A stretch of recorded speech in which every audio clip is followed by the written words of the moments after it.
Hi guys and welcome back to the channel Deepak Yadav Education. Welcome to the Daily Hindu News and Editorial Analysis of 8th of January 2025. तो guys आज है तारीख 8 जनवरी 2025 और है Wednesday. देखेंगे आज के द हिंदू कंप्लीट न्यूज़पेपर को एनालाइज करेंगे। बट लेक्चर में आगे बढ़ने से पहले अगर आपको इस लेक्चर का पीडीएफ चाहिए तो क्या करना है, सबसे पहले डाउनलोड करना है टेलीग्राम, देन उसके बाद जाके सर्च बॉक्स में टाइप करना Deepak Yadav education UPSC. As you can see guys आपको ये वाला चैनल मिल जाएगा, इस पर क्लिक करना और जाकर इस चैनल को ज्वाइन कर लेना। ज्वाइन करने से फ़ायदा क्या होगा, यहाँ पर आपको डेली बेसिस पे लेक्चर का पीडीएफ मिल जाता है, डेली करंट अफेयर के वीडियो का पीडीएफ मिल जाता है और डेली बेसिस पे बहुत सारे डिजिटल नोट्स मिल जाते हैं। नाउ बढ़ते हैं आगे बढ़ने से पहले हमेशा की तरह हम लोग अपने लेक्चर को एक मैप के क्वेश्चन के साथ स्टार्ट करेंगे। तो आज आप सभी को मैप में जाकर देखना है वेम्बनाड लेक को कहाँ पर है एग्जैक्टली लोकेटेड, इसको अच्छे से मैप में देखना। देन उसके बाद आकर नीचे कमेंट सेक्शन में टाइप करना, जिससे कि आप लोग इसको लंबे समय तक याद रख पाओगे। तो चलिए शुभारंभ करते हैं। बट आगे बढ़ने से पहले मैं आपको बता दूं, इस वीडियो के अंदर में डेली बेसिस पे हम अपने द हिंदू न्यूज़पेपर को तो प्राइमरी सोर्स के तौर पे कंप्लीट करते हैं। उसके अलावा बाकी सारे जो इंपॉर्टेंट सोर्सेस हैं, जैसे इंडियन एक्सप्रेस के काफ़ी सारे रेलिवेंट टॉपिक्स होते हैं, डाउन टू अर्थ के आर्टिकल्स होते हैं, उसको भी कवर किया जाता है। और आप सभी लोग मेक श्योर करें वीडियो को अच्छे से देखिएगा। बिल्कुल लास्ट में आपको बहुत सारे क्वेश्चंस मिलेंगे, उन क्वेश्चंस को अटेम्प्ट कीजिएगा। आपका जो भी स्कोर आएगा उसको नीचे कमेंट सेक्शन में लिखना, ये बहुत ही ज़्यादा ज़रूरी है। पिछले कुछ दिनों से मैं रेगुलर क्वेश्चंस आपको देने की कोशिश कर रहा हूं, ताकि आपकी रेगुलर बेसिस पर प्रैक्टिस हो सके, साथ ही साथ में आप लोग यहां पर करंट अफेयर्स भी पढ़ सकें और फिर जो आपका कंसंट्रेशन पावर है वो भी इंप्रूव होगा। क्योंकि ये सब चीज़ें याद रखने के बाद में आपको क्या करना पड़ेगा, उन क्वेश्चन को सॉल्व करना होगा, वो टेस्ट देना होगा वीडियो के अंत में। बाकी जो भी लोग पहली बार इस चैनल पर जुड़े हैं और पहली बार ये वीडियो देख रहे हैं, मेक श्योर करें चैनल को सब्सक्राइब करके रखें और बेल आइकन को प्रेस कर लेना, ऑल नोटिफिकेशन को ऑन कर लेना, ताकि कल जब ये वीडियो अपलोड हो तो आपके पास में ये नोटिफिकेशन टाइम पर या सबसे पहले पहुंच जाए। तो दोस्तों शुरुआत करते हैं। आज का सबसे पहला टॉपिक हमारा थंबनेल वाला आर्टिकल होने वाला है। आपने देखा होगा कल बहुत सारे न्यूज़ आर्टिकल्स पब्लिश हो रहे थे। तिब्बत के अंदर एक बड़ा भूकंप आया है। अब ये जो भूकंप है दोस्तों, इसकी वजह से जो डिजास्टर है ये भी बड़े लेवल पर हुआ है। बताया जा रहा है कि 3 घंटे में लगभग 50 झटके वहाँ पे महसूस करे गए हैं। 1000 से ज़्यादा घर ढह चुके हैं और इतना सारा जो मैसिव डिस्ट्रक्शन हुआ है, इसमें 100 से ज़्यादा लोगों की जान जा चुकी है। अब आज के द हिंदू न्यूज़पेपर के अंदर में आप लोगों ने फ्रंट पेज पर ही ये आर्टिकल देख लिया होगा। ये दोस्तों यहाँ पे आपके सामने आर्टिकल लगा हुआ है। जो तिब्बत में अर्थक्वेक आया है, इसकी वजह से लगभग 126 लोगों की जान जा चुकी है और 188 लोग इंजर्ड हो चुके हैं। और जो भूकंप के झटके थे, ये तिब्बत के साथ साथ नेपाल, क्योंकि पास में ही पड़ता है वहाँ पे नेपाल, और फिर नेपाल के बाद दोस्तों इंडिया में भी काफ़ी सारी जगह पे, यानी बॉर्डर वाली प्लेसेस पे ये झटके महसूस करे गए हैं। इवन जो चाइना का अर्थक्वेक नेटवर्क सेंटर है, उन्होंने इस भूकंप के मैग्नीट्यूड को मेजर किया। क्योंकि आपको पता है जो भूकंप होता है इसको हम मेजर करते हैं मैग्नीट्यूड के बेसिस पे। जितना ज़्यादा मैग्नीट्यूड का भूकंप उतना ज़्यादा डिस्ट्रक्टिव उसका नेचर होगा। तो जैसे यहाँ पर आप देख पाएंगे चाइना का जो अर्थक्वेक नेटवर्क है, इन्होंने ये देखा कि जो यूएस जियोलॉजिकल सर्वे है उसकी रिपोर्ट के हिसाब से ये मैग्नीट्यूड था 7.1, लेकिन चाइना का जो यहाँ पर ये पर्टिकुलर एक सर्वे था उसके हिसाब से 6.8 मैग्नीट्यूड था। तो कह सकते हैं 6 to 7 मैग्नीट्यूड। ये मैग्नीट्यूड भी दोस्तों यहाँ पर डिजास्टर्स साबित हो सकता है, स्पेशली उस रीजन में जहाँ पे भूकंप का एपिसेंटर बन चुका हो। अब मैं आपको थोड़ा सा आगे बताऊंगा एपिसेंटर हाइपोसेंटर क्या होता है, दोनों के बीच का डिफरेंस क्या होता है। क्योंकि ये जो पर्टिकुलर टॉपिक है अर्थक्वेक, ये आपके ज्योग्राफी का पोर्शन है, जीएस पेपर नंबर 1 के अंदर में पूरा चैप्टर है अर्थक्वेक का। तो पूरा चैप्टर ही आपको मैं क्लियर कर दूंगा, बहुत आसानी से आपको समझ में आ जाएगा। लेकिन क्वेश्चन यहाँ पर यह आता है, आखिरकार मेन जोन कौन सा था जहाँ पे ये भूकंप आया है। तिब्बत के अंदर में दोस्तों यहाँ पर एक जगह है जिसको जिगैजे या फिर यहाँ पे शिगास्ते के नाम से भी जानते हैं। ये हमारे भारत के बॉर्डर के जस्ट करीब में है। अगर मैं आप लोगों को ये मैप में दिखाना चाहूँ तो ये आपको देखने को मिल जाएगा, ऊपर चाइना है। अगर आप चाइना का मेन मैप देखोगे तो चाइना ज़रा सा है, थोड़े ही रीजन में सीमित है, लेकिन उसने तिब्बत को कब्जाया। ठीक है, ये तिब्बत आप देख पाएंगे, भारत के जस्ट पीछे आपको तिब्बत नज़र आएगा, लेकिन ये चाइना के कंट्रोल में है। ठीक है, यहाँ पे आपको नेपाल नज़र आएगा, ये भूटान नज़र आएगा, इधर इंडिया है। और शिगात से बेसिकली यहाँ पर ये वाला रेंज आपको देखने को मिल जाएगा। यहीं आसपास ये भूकंप के झटके महसूस किए गए। और वो जो दोस्तों यहाँ पर अर्थ का शेकन था, वो दोस्तों यहाँ पर नेपाल में भी फील किया गया और इंडिया के भी कुछ हिस्सों के अंदर में यहाँ पर ये झटके फील करे गए, जिस वजह से यहाँ पर ये जो न्यूज़ आर्टिकल्स है वो पब्लिश हो रहे हैं। नाउ अब आता है हमारा एक मेजर पॉइंट। ये न्यूज़ आर्टिकल आपने पढ़ लिया, सब जगह पे खबरों में कवर किए गए हैं। रिसेंट समय पर देखोगे तो अर्थक्वेक लगातार ऐसे बड़े बड़े डिस्ट्रक्शन कर रहे हैं। फॉर एग्जांपल टर्की का अर्थक्वेक आपको याद होगा, सीरिया का अर्थक्वेक याद होगा, बड़े बड़े मैसिव अर्थक्वेक्स आ रहे हैं। और अभी यहाँ पर ये तिब्बत वाला अर्थक्वेक का भी नाम दोस्तों यहाँ पर रिकॉर्ड कर दिया जाएगा, क्योंकि 1000 से ज़्यादा घर गिर जाना ये केवल वो नंबर है जो रिपोर्ट किया जा रहा है, और एग्जैक्ट रियलिटी में कितना डिस्ट्रक्शन हुआ होगा जो आधे से ज़्यादा रिपोर्ट नहीं किया गया है उसका अनुमान नहीं लगाया जा सकता। अब क्वेश्चन यहाँ पर ये आता है, आखिरकार ये भूकंप बनता कैसे है, ये अर्थक्वेक होता क्या है। दोस्तों एक बात ध्यान में रखिएगा, देखिए अर्थक्वेक आने के 3 मेजर रीजंस हो सकते हैं। वैसे कारण तो बहुत सारे हो सकते हैं, लेकिन 3 ये मेजर रीजंस हो सकते हैं। पहला, हमारे टेक्टोनिक प्लेट्स का मूवमेंट। दूसरा, वॉल्केनिक इरप्शन। तीसरा जो मेजर कारण है वो है यहाँ पर आपका ह्यूमन एक्टिविटीज़। मानव के थ्रू भी काफ़ी सारी एक्टिविटीज़ ऐसी की जाती हैं जिसके थ्रू भूकंप आता है, जैसे माइनिंग, कहीं पर बहुत बड़े लेवल पर माइनिंग कह सकते हैं कि सेंटर है, बहुत ज़्यादा खनन चल रहा है ना, या फिर कह सकते हैं जब रेजरवायर को भरा जाता है तो उससे भी यहाँ पर इस तरीके का जो कह सकते हैं कि पृथ्वी के अंदर में शेक वाली जो एक्टिविटी है वो यहाँ पर नज़र आती है। लेकिन जो डिस्ट्रक्टिव होता है अपने नेचर में वो क्या है, वो है दोस्तों जो नेचुरली भूकंप आता है। वैसे बोला जाता है कि हाँ देखो सिंपल सी बात है, नेचर ही यहाँ पर इस तरीके के भूकंप को प्रोड्यूस करता है, नेचुरली आपको ये देखने को मिलेगा। लेकिन मानव की एक्टिविटीज़ की वजह से भी हो सकता है भूकंप, वो मैं आपको बता रहा हूँ। दोनों ही तरीके हो सकते हैं। इसमें से जो मेजर पॉइंट होता है ना दोस्तों, आपका जो टेक्टोनिक प्लेट्स का मूवमेंट है वो होता है, या फिर आप देख पाओगे जो हमारे अर्थ क्रस्ट के अंदर में फॉल्ट पॉइंट्स होते हैं, या आप देख पाएंगे अर्थ क्रस्ट में एक फॉल्ट, एक क्रैक है ना। इसी क्रैक में यहाँ पर क्या होता है, ये जो भूकंप है ये जनरेट होता है। और ध्यान में रखिएगा, मान लो ये ऊपर है स्ट्रक्चर, ऊपर बिल्डिंग्स बनी है, सब कुछ है, ऊपर हम सब रह रहे हैं। अब उस अर्थ के नीचे उसके इंटीरियर स्ट्रक्चर को देखोगे तो यहाँ पे जो ये फॉल्ट लाइन आपको दिख रही है दो प्लेट्स के बीच में, ये जो स्पेशली फॉल्ट लाइन है नीचे अर्थ क्रस्ट में, जो ये क्रैक आपको यहाँ पे नजर आएगा, तो इसी फॉल्ट लाइन में बहुत सारी एनर्जी होती है। ये एनर्जी जब इतना हिस्सा ये कह सकते हैं सह नहीं पाता तो ये एनर्जी रिलीज होती है। तो जैसे यहाँ पर ये एनर्जी रिलीज होती है दोस्तों, इसी को यहाँ पर हम कहते हैं भूकंप, क्योंकि ये एनर्जी वेव्स के फॉर्म में रिलीज होती है। अब आपको पता होगा वेव्स के भी अलग अलग टाइप्स होते हैं, पी वेव्स, एस वेव्स, है ना। उसके अलावा आपने पढ़ा होगा लॉन्ग वेव्स, बताऊंगा सब, तो धीरे धीरे करके समझते चलिए। अब ध्यान में रखिएगा दोस्तों, जो भूकंप की शुरुआत होती है वो कहाँ से होती है, मेन फोकस वाले पॉइंट से, इसको बोलते हैं फोकस, या इसको हम एक और नाम से जानते हैं वो है हाइपो सेंटर। चाहो तो लिख लेना, इसको हम हाइपो सेंटर के नाम से भी जानते हैं। यहाँ पे भूकंप फॉर्म होता है। अब जब यहाँ पे भूकंप फॉर्म हुआ, ठीक है, तो जस्ट उसके ऊपर में, फोकस के ऊपर में जो जमीन वाला हिस्सा है, जिधर जमीन के नीचे भूकंप बना है दोस्तों, जहां से एनर्जी रिलीज हुई है, और इसके जस्ट ऊपर वाला पॉइंट जो है पृथ्वी के ऊपर, इसको बोलते हैं एपीसेंटर। और इसी एपीसेंटर पे सबसे ज्यादा तबाही होती है, ध्यान में रखना, क्योंकि जिधर यहाँ पे भूकंप बना जस्ट उसके ऊपर पृथ्वी पे एपीसेंटर है, और एपीसेंटर पे जितने भी स्ट्रक्चर्स होंगे, अगर मैग्नीट्यूड बहुत ज़्यादा है भूकंप का दोस्तों, वो सब स्ट्रक्चर गिर जाएगा, वो तबाह हो जाएगा, ठीक है, क्योंकि सबसे ज़्यादा एनर्जी सबसे पहले यहाँ पहुँच पा रही है। और धीरे धीरे करके यहाँ पर जो ये वेव्स आ रही हैं, इन वेव्स का जो बेसिकली पावर है, जो इनकी पावर होती है वो धीरे धीरे करके कम हो जाती है, तो बाकी सारे एरियाज़ के अंदर में ये भूकंप फिर भी कम डिस्ट्रक्टिव होगा। लेकिन जिधर फोकस पॉइंट होता है वहीं एपीसेंटर बनता है, और उसी एपीसेंटर में सबसे ज़्यादा डिस्ट्रक्शन होता है। ठीक, ये बात क्लियर हो गई। तो आपको अगर पूछा जाए एपीसेंटर वर्सेस हाइपोसेंटर, तो आप आराम से बता सकते हैं कि सर हाइपोसेंटर वो लोकेशन होता है जो हमारे अर्थ सरफेस के अंदर होता है और जहाँ से भूकंप की शुरुआत होती है। एपीसेंटर वो हिस्सा होता है जो जस्ट हाइपोसेंटर के ऊपर प्रेजेंट होता है, जहाँ पे सबसे ज़्यादा डिस्ट्रक्शन होता है। ठीक है, अब ये कैसे होता है दोस्तों, क्योंकि मैंने आपको बताया यहाँ से वेव्स रिलीज हो रही हैं, ये वेव्स आ रही हैं, ये होती हैं आपकी सीस्मिक वेव्स। अब ये वेव्स अलग अलग प्रकार की होती हैं, एक होती है आपकी पी वेव्स जिसको हम प्राइमरी वेव्स बोलते हैं, और एक होती है आपकी एस वेव्स जिसको सेकेंडरी वेव्स बोलते हैं। अब ये पैटर्न वर्क कैसे करता है इसको समझते हैं।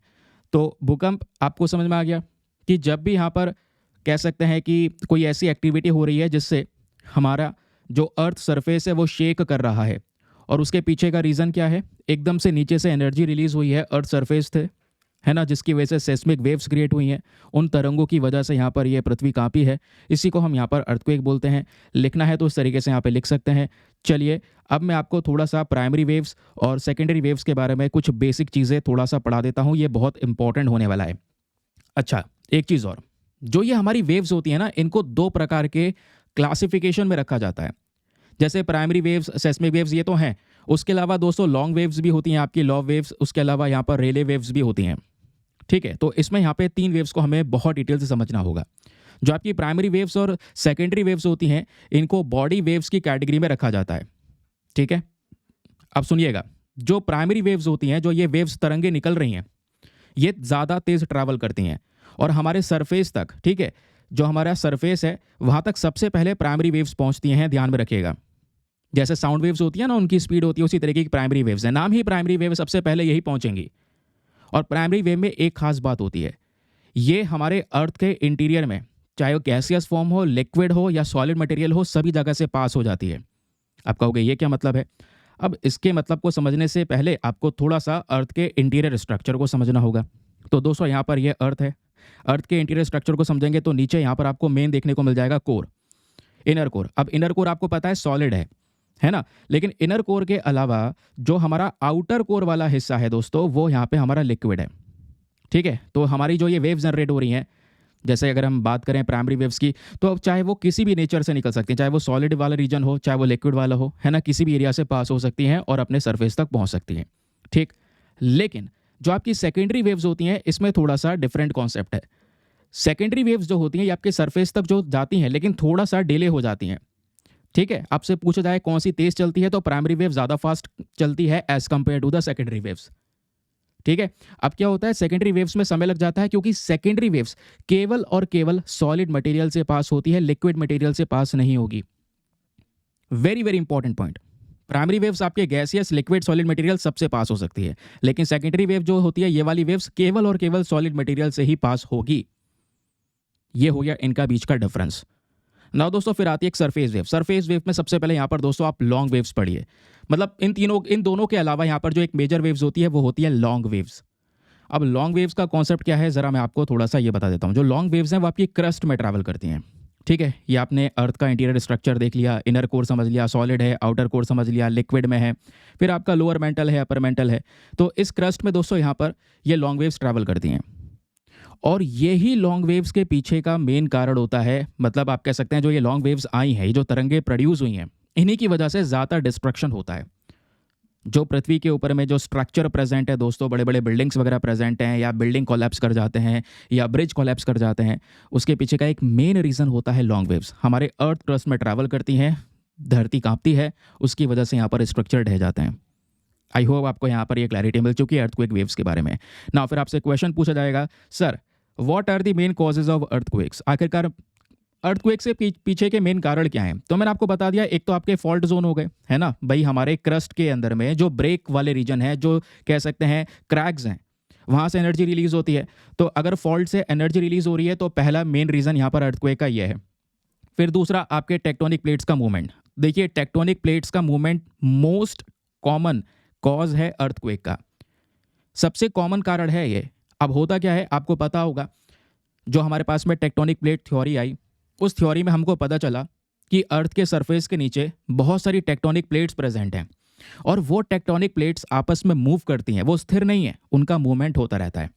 फॉर एग्जाम्पल ये आप देख पाएंगे, एंटार्क्टिका प्लेट, मतलब अर्थ क्रस्ट के नीचे ये अलग अलग प्लेट्स हैं, यूरेशियन प्लेट है, अफ्रीकन प्लेट है, साउथ अमेरिकन प्लेट है, एंटार्क्टिकल प्लेट है, सबके आपस में बीच में जॉइंट्स आपको नजर आ रहे होंगे, और इन प्लेट्स का मूवमेंट होता रहता है दोस्तों, ये आपस में मूव करती हैं। तो कहोगे आपस में मूवमेंट होता कैसे होगा? 3 प्रकार के मूवमेंट होते हैं इन टेक्टोनिक प्लेट्स में, ध्यान रखिएगा।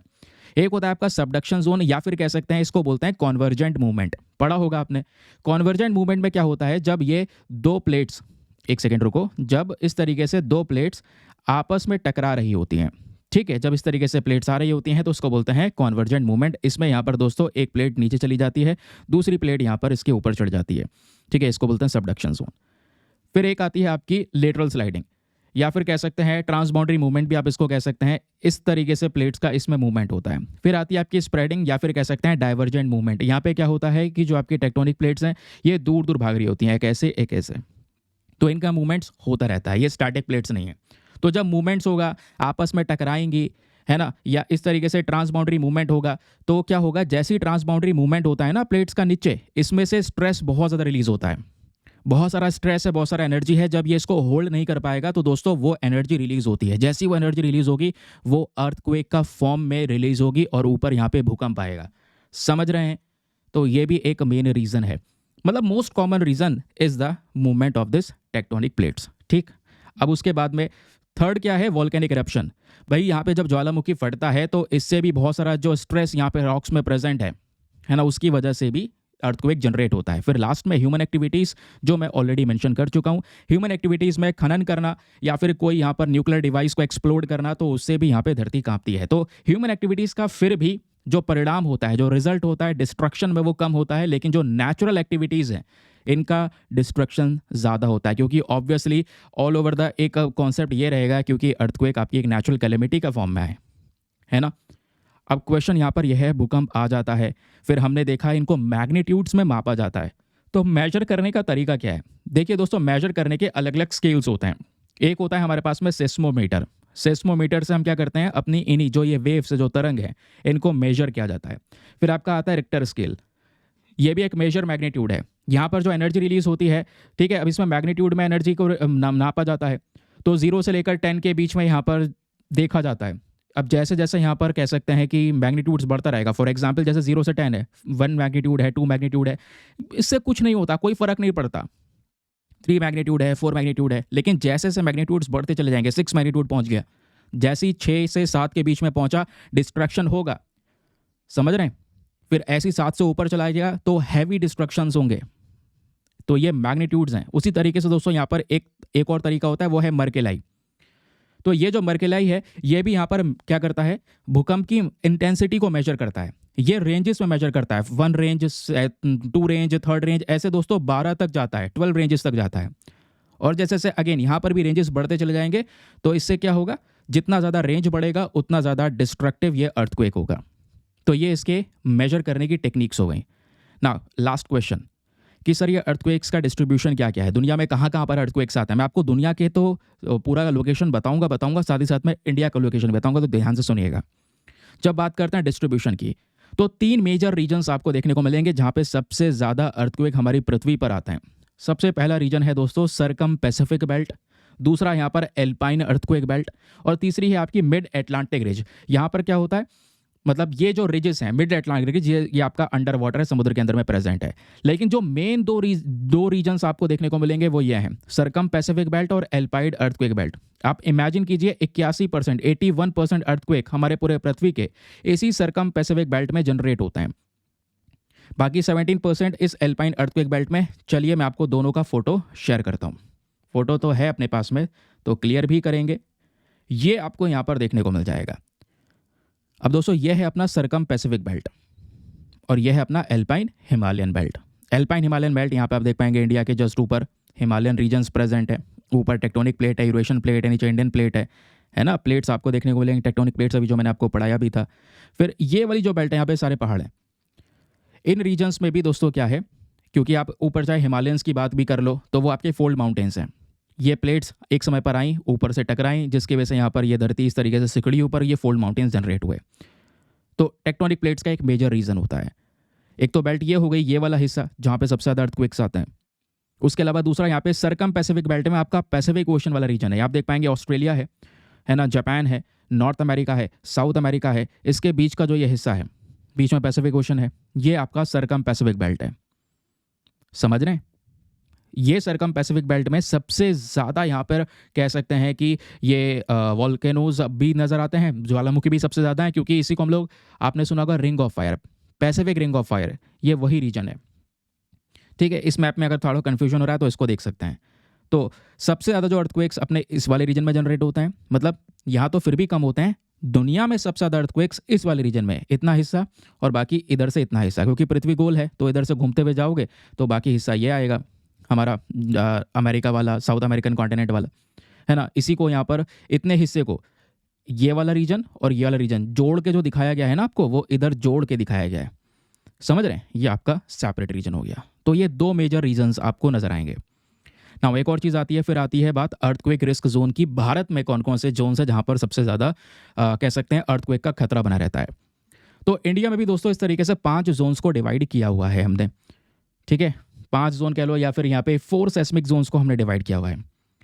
तो अगर आप जोन्स को इस तरीके से देखोगे तो फॉर एग्जाम्पल ये वाला इंडिया का मैप आपको नज़र आ रहा होगा। इसमें जो ज़्यादातर बिल्कुल रेड डार्क प्लेसेस आपको नज़र आएंगी, जैसे ये वाली रीजन्स हैं, इसमें कुछ पैचेस हैं, यहाँ पे कुछ पैचेस हैं, ये वो रीजन्स हैं जहाँ पे सबसे ज़्यादा अर्थक्वेक्स आते हैं। ये जोन 5 में कंसीडर किया जाता है, ठीक है। फिर आप जोन 4 को देखोगे तो जोन 4 में थोड़ा लाइट कलर प्रेजेंट है, जोन 3 में थोड़ा और लाइट कलर है। इस तरीके से आपको ये जोन से डिफाइन करे गए। जोन 1 बहुत ही कम रिस्क जोन होता है यहाँ पे, मतलब जोन 1 में ये येलो कलर वाले पोर्शन है जहाँ पे कोई इतना डर नहीं है भूकंप का। लेकिन जोन 2 डार्क कलर में है, मॉडरेट लेवल पर रिस्क है। जोन 3 में मॉडरेट लेवल पर रिस्क है। उसके अलावा जोन 4 में रिस्क बढ़ जाता है। जोन 5 में बहुत ही ज़्यादा रिस्क होता है कि भूकंप आया तो तबाही भी भयंकर होगी, ठीक। ये है दोस्तों आपका सारा का सारा डिटेल। आई होप आपको क्लैरिटी मिल चुकी होगी रिगार्डिंग अर्थक्वेक। जितना भी इंपॉर्टेंट पॉसिबल डेटा है वो मैंने आपके सामने प्रेजेंट कर दिया है। ये सब चीज़ें दोस्तों यहाँ पर आपको पेड ग्रुप्स में भी मिल जाती हैं। पेड ग्रुप में आपको ऐसे पीडीएफ्स मिलते हैं जहाँ पे सभी कंटेंट आपका क्रिएट करके प्रोवाइड करवाया जाता है। आगे वीडियो देखते रहना, क्योंकि आगे आपको पीडीएफ और भी मज़ेदार तरीके से दिखाई पड़ेगा। तो आगे बढ़ने से पहले एक इंपॉर्टेंट इन्फॉर्मेशन, अगर आप लोग हमारे पेड ग्रुप को ज्वाइन करना चाहते हैं तो आपके पास में बढ़िया मौका है इसको ज्वाइन करने के लिए। यहाँ पर आपको डेली बेसिस पे करंट नोट्स के पीडीएफ वगैरह प्रोवाइड करवाए जाते हैं। फॉर एग्जांपल, जैसे अभी आप लोगों ने ये सब डिटेल्स देखी हैं, ऐसे ही दोस्तों और भी न्यूज़ आर्टिकल्स हम कवर करने वाले हैं। ये आप देख पाएंगे अभी हमारे न्यूज़पेपर में एक मध्य प्रदेश का जो हैजार्डस वेस्ट रिमूव करने का जो डिसीजन लिया गया है उसको लेकर आर्टिकल है, और काफ़ी सारे प्रैक्टिस क्वेश्चंस है। ये सब चीज़ें यहाँ पर आपको इन पीडीएफ से मिल जाती है।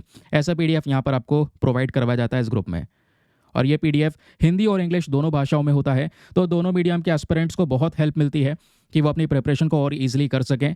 और ग्रुप को ज्वाइन करने का जो फी पेमेंट है दोस्तों वो भी बहुत मिनिमम है, just 499 for the lifetime access. जब तक आपका सिलेक्शन ना हो जाए तब तक आप 499 में ग्रुप को ज्वाइन करके रख सकते हैं। गारंटी है कुछ ही दिनों में अमाउंट रिकवर हो जाएगा, क्योंकि इतना कंटेंट उसमें ऑलरेडी पड़ा हुआ है। क्योंकि ऐसा नहीं है कि अगर आप आज ज्वाइन करेंगे तो केवल आज से पीडीएफ मिलने शुरू होंगे। आज आपने ज्वाइन किया तो भी सब पुराने पीडीएफ्स भी आपको यहाँ पर मिल जाएंगे, सब एक्सेसिबल आपके पास में रहने वाला है। डेट वाइज पीडीएफ डालते हैं, किसी भी तारीख का पीडीएफ उठाओ, डाउनलोड करो, पढ़ो, डिलीट करो। अनलिमिटेड ऑप्शंस आपके पास में अवेलेबल हैं, स्टोरेज का कोई इशू नहीं होगा, ठीक है। अब ग्रुप को ज्वाइन करने का मन बनाया है तो करना क्या है, व्हाट्सएप पर जाना। यहाँ पर आपको एक नंबर दिया गया है 8534873368। इस नंबर पर मैसेज कर देना कि I want to join this group. वहाँ पे आपको रिप्लाई मिलेगा, पेमेंट का प्रोसेस दिया जाएगा, और उससे ज़्यादा इंपॉर्टेंट आपको डेमो वीडियो का लिंक भी मिलेगा। पूरे वीडियो को देख लेना, मुझको कहाँ पर क्या कैसे फ़ायदा होगा, अपने आप को सेटिस्फाई कर लेना, उसके बाद जाके ये इन्वेस्टमेंट करना, ठीक है। बाकी यार मेक श्योर क्या करो, वीडियो पे जो लाइक का बटन है उसको प्रेस कर दिया करो। 5000 लाइक्स का टारगेट है जिसको आप सभी लोगों को सपोर्ट करना है, क्योंकि यहाँ पे हम कवर कर रहे हैं current affairs through various newspapers.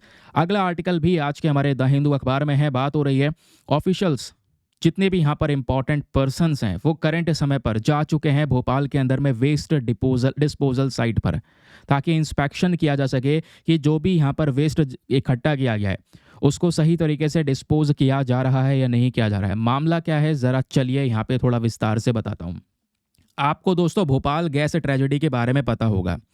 आज से काफ़ी साल पहले मध्य प्रदेश की कैपिटल भोपाल, यहाँ पे कह सकते हैं 2 दिसंबर अगर एग्जैक्ट डेट देखें तो 1984 में एक हार्मफुल गैस रिलीज होती है जिसका नाम है MIC यानी मिथाइल आइसोसियानेट। ये जो गैस है दोस्तों, ये रात में रिलीज होनी शुरू हुई, जिसकी वजह से एक भयंकर तबाही मची। आप इमेजिन कीजिए, इस जहरीली गैस की वजह से लगभग 5000 से ज़्यादा लोगों की जान गई। अपने आप में इतिहास का एक मैसिव गैस ट्रेजेडी है ये भोपाल गैस ट्रेजेडी। दुनिया में दोस्तों यहाँ पर इसके बारे में पढ़ा जाता है, पढ़ाया जाता है। मिलियंस ऑफ लोगों के लाइफ में इम्पैक्ट पड़ा। आज भी दोस्तों यहाँ पे लोगों की ज़िंदगी के ऊपर में इम्पैक्ट पड़ता है इस पूरे गैस ट्रेजेडी की वजह से। आज भी बहुत सारे लोग ऐसे हैं जो उस ट्रेजेडी में सर्वाइव तो कर गए, लेकिन उनका जीवन आज बहुत प्रॉब्लम से भरा हुआ है। बहुत सारी बीमारियों की समस्या को फेस कर रहे हैं, कैंसर जैसी प्रॉब्लम्स को फेस कर रहे हैं वे सभी लोग। इतनी बड़ी दिक्कत क्योंकि यहाँ पर बहुत सारा हैजार्डस वेस्ट प्रेजेंट था, बहुत सारी ये गैस प्रेजेंट थी। अब क्या है सिचुएशन, वहाँ पे अभी भी ये वाला वेस्ट प्रेजेंट है। जिस कंपनी से ये गैस रिलीज हुआ था वहाँ पे हैजार्डस वेस्ट प्रेजेंट है। अब उस वाले वेस्ट को रिमूव करने को लेकर बात हो रही है कि सर वो जो वेस्ट है आगे भविष्य में और दिक्कत पैदा कर सकता है, इसको हटाना होगा। मध्य प्रदेश में और भी बहुत सारे रीजन हैं, धार डिस्ट्रिक्ट है जहां पे अगेन टॉक्सिक वेस्ट प्रेजेंट है, और ये टॉक्सिक वेस्ट दोस्तों भोपाल गैस ट्रेजेडी से रिलेटेड है। तो इस वेस्ट को इकट्ठा किया जा रहा है, इसको जलाया जाएगा जिससे एनर्जी प्रोड्यूस की जाएगी, और उसके बाद में कह सकते हैं ये जो कूड़ा करकट है इससे भविष्य का डर खत्म हो जाएगा। मैं आपको बता दूं ये तैयारी चल रही है। और ये पता है कितना वेस्ट है जिसको यहाँ पर ठिकाने लगाने की बात हो रही है? ये लगभग 337 टन के आसपास टॉक्सिक वेस्ट है जो भोपाल गैस ट्रेजेडी से रिलेटेड है। उस समय जो ट्रेजेडी हुई थी तब से कूड़ा अभी तक वहां पे पड़ा हुआ है। और बीच में खबर ये भी चल रही थी सोशल मीडिया प्लेटफॉर्म पर कि जो कंटेनर में ये कूड़ा भरा गया है ये हैजार्डस तो है, लोगों के कांटेक्ट में नहीं आना चाहिए, उनको कैंसर जैसे इश्यूज हो सकते हैं। लेकिन इसमें से एक कंटेनर मिस हो गया था, ऐसी खबर चल रही थी। लेकिन फिर ये इन्फॉर्मेशन देखा तो व्हाट्सएप पे चल रही थी, और व्हाट्सएप आपको पता है आधे से ज़्यादा खबरें ऐसी फेक चल रही होती हैं, व्हाट्सएप यूनिवर्सिटी वाली है ना। लेकिन अब क्या है, बाद में ऑफिशियल्स ने इसको क्लियर किया कि भाई कोई भी कंटेनर गायब नहीं है, सारे कंटेनर अपनी जगह पे है और इस हजार्डस वेस्ट को कंपनी तक पहुंचा दिया गया है। उस कंपनी का नाम है रैमके एनवायरो कंपनी, जहां पे अब इस वेस्ट को जलाया जाएगा जिससे एनर्जी को प्रोड्यूस कर लिया जाएगा और उसके बाद में अब इस कचरे का काम खत्म। यह है मामला जिस वजह से ये खबरों में चल रहा है। लेकिन मैं आपको पहले बता चुका हूं ये आर्टिकल्स इतने इनफ नहीं होते कि आपको एग्जाम में क्वेश्चन सॉल्व करवा सकें। यहां से यूपीएससी ऑलरेडी कुछ क्वेश्चंस पूछ चुका है, तो वो क्वेश्चन कवर करने के लिए आपको थोड़ा डिटेल से पढ़ना होगा। चलिए क्या पढ़ना है, कितना पढ़ना है, बताता हूँ आपको। जब बात होती है भोपाल गैस ट्रेजेडी के बारे में तो ये कुछ बेसिक चीज़ें तो मैंने आपको बताई, ठीक है। ये खबर कब की है? मैंने जैसा बताया 2 दिसंबर 1984 की रात को एक कंपनी जिसका नाम है UCIL union carbide India limited, ये पेस्टिसाइड प्लांट था। एक ऐसा प्लांट जहाँ पे कीटनाशक बनाया जाता था जो खेतों के अंदर में हम इस्तेमाल करते हैं। भाई इसी कंपनी से मिथाइल आइसोसियानेट नाम की गैस रिलीज़ हुई। और जैसे यहाँ पर ये गैस रिलीज़ हुई दोस्तों, उसके बाद काफ़ी सारे लोगों को समस्याएं हुई। कुछ को रेस्पिरेटरी डिस्ट्रेस हुआ, न्यूरोलॉजिकल इम्पेयरमेंट हुआ, दिमागी संबंधित बीमारियां हुई, आंखों से संबंधित प्रॉब्लम्स हो रही हैं, लॉन्ग टर्म इम्पैक्ट भी पड़ा है। वही तो मैं कह रहा हूँ, आज भी वो लोग जो लोग सर्वाइव कर गए उस पूरी घटना को, वो आज भी पीड़ित हैं किसी ना किसी बीमारी से। किसी को कोई क्रोनिक डिजीज़ हो गई है, ठीक है, इन्फेंट मोर्टेलिटी रेट ज़्यादा देखने को मिला है, जेनेटिक्स के अंदर में बदलाव हुए हैं जिसकी वजह से आगे पूरा का परिवार का जो जेनेटिक्स है वो बदल चुका है। ये कुछ सिचुएशन हुई है। सबसे ज़्यादा आज भी बहुत सारे जो बच्चे वहाँ पे जन्म लेते हैं उस पर्टिकुलर रीजन में, या जन्म लिए हैं पिछले कुछ समय में, उनमें कहीं ना कुछ प्रॉब्लम्स यहाँ पे नजर आई हैं, ठीक है। क्योंकि उनके पेरेंट्स में, मतलब वो अगर ऐसी ट्रेजेडी को सर्वाइव करें हैं तो उनके पेरेंट्स के अंदर कुछ जेनेटिकल इशू हुए तो प्रॉब्लम्स बड़ी हुई। इवन जितने भी लोग सर्वाइव करें उनमें 80% लोग ऐसे हैं जो सफ़र कर रहे हैं किसी ना किसी प्रॉब्लम से। इस गैस ने कुछ महिलाओं को बुरी तरह से अफेक्ट किया है। आज भी वो महिलाएं सीवर इलनेस से गुजर रही हैं। अब इसमें बीमारी में कुछ को हार्ट अटैक आ रहा है, रेस्पिरेटरी डिजीज़ हो रही हैं, किडनी इश्यूज हो रहे हैं, टीबी जैसी बीमारियां हो रही हैं, इवन यहाँ पर कैंसर जैसे समस्याएं भी देखने को मिल रही हैं। किडनी फेलियर का जो रेट है वो 3 गुना ज़्यादा हो चुका है उन सभी लोगों में जिनके बॉडी में गैस जा चुकी थी, जो सर्वाइव कर गए थे, लेकिन आज वो समस्या फेस कर रहे हैं। ये यहाँ पे बोला जा रहा है। आई होप आपको क्लैरिटी मिल चुकी है। तो ऐसे हैजार्डस वेस्ट को भविष्य से भी बचाना बहुत ज़्यादा ज़रूरी है, क्योंकि ये वेस्ट अभी भी वहाँ पे पड़ा हुआ था, तो इसको सही ठिकाने लगाना ज़रूरी है, वरना आगे कोई भी दिक्कत हो सकती है। तो उसी का यहाँ पे काम जो है वो चल रहा है, ठीक है। अब दोस्तों ये जो पूरा भोपाल गैस ट्रेजेडी का इंसिडेंट था जो मैंने आपको बताया, इसके बाद में जो कंपनी है उसने ये बोला कि हम चलो $5 मिलियन प्रोवाइड करवा देंगे, आप सब लोगों को रिलीफ प्रोवाइड करवा देंगे। लेकिन भारत सरकार ने $1 मिलियन नहीं $3.3 बिलियन इस कंपनी से मांगे थे। भाई इतना पैसा दो, यहाँ पे जो लोगों को नुकसान हुआ है उनको देना होगा। बहुत सारे परिवार यहाँ पे उजड़ चुके हैं। उस परिवार में मेन व्यक्ति ऐसा था जो कमा के वो घर चला रहा था, तो उन सब परिवारों को सपोर्ट की रिक्वायरमेंट है। तो दोस्तों यहाँ पर इस कंपनी से इतना पैसे का डिमांड किया गया, लेकिन कंपनी इतना पैसा दी नहीं। एक सेटलमेंट हुआ 1989 में, जिसके बाद केवल $470 मिलियन यहाँ पर दिया गया। फिर 2010 में 7 और इस कंपनी के जो एम्प्लॉयज़ हैं इनको यहाँ पर दोस्तों दोषी ठहराया गया, क्योंकि वहाँ पे मेंटेनेंस का इशू था, बहुत सारी खामियां थी। लोग यहाँ पे जो चीज़ें हैं सेफ्टी को नज़रअंदाज कर रहे थे। पता है इतनी भयानक गैस प्रेजेंट है, फिर भी यहाँ पर सेफ्टी को नज़रअंदाज करना ये वाकई में क्राइम है। क्योंकि जिस जगह पे वो फैक्ट्री लगी है आसपास अच्छा खासा ह्यूमन सेटलमेंट था, तो आपने पहली चीज़ तो ह्यूमन सेटलमेंट वाले रीजन में ऐसी खतरनाक फैक्ट्री लगाई कैसे?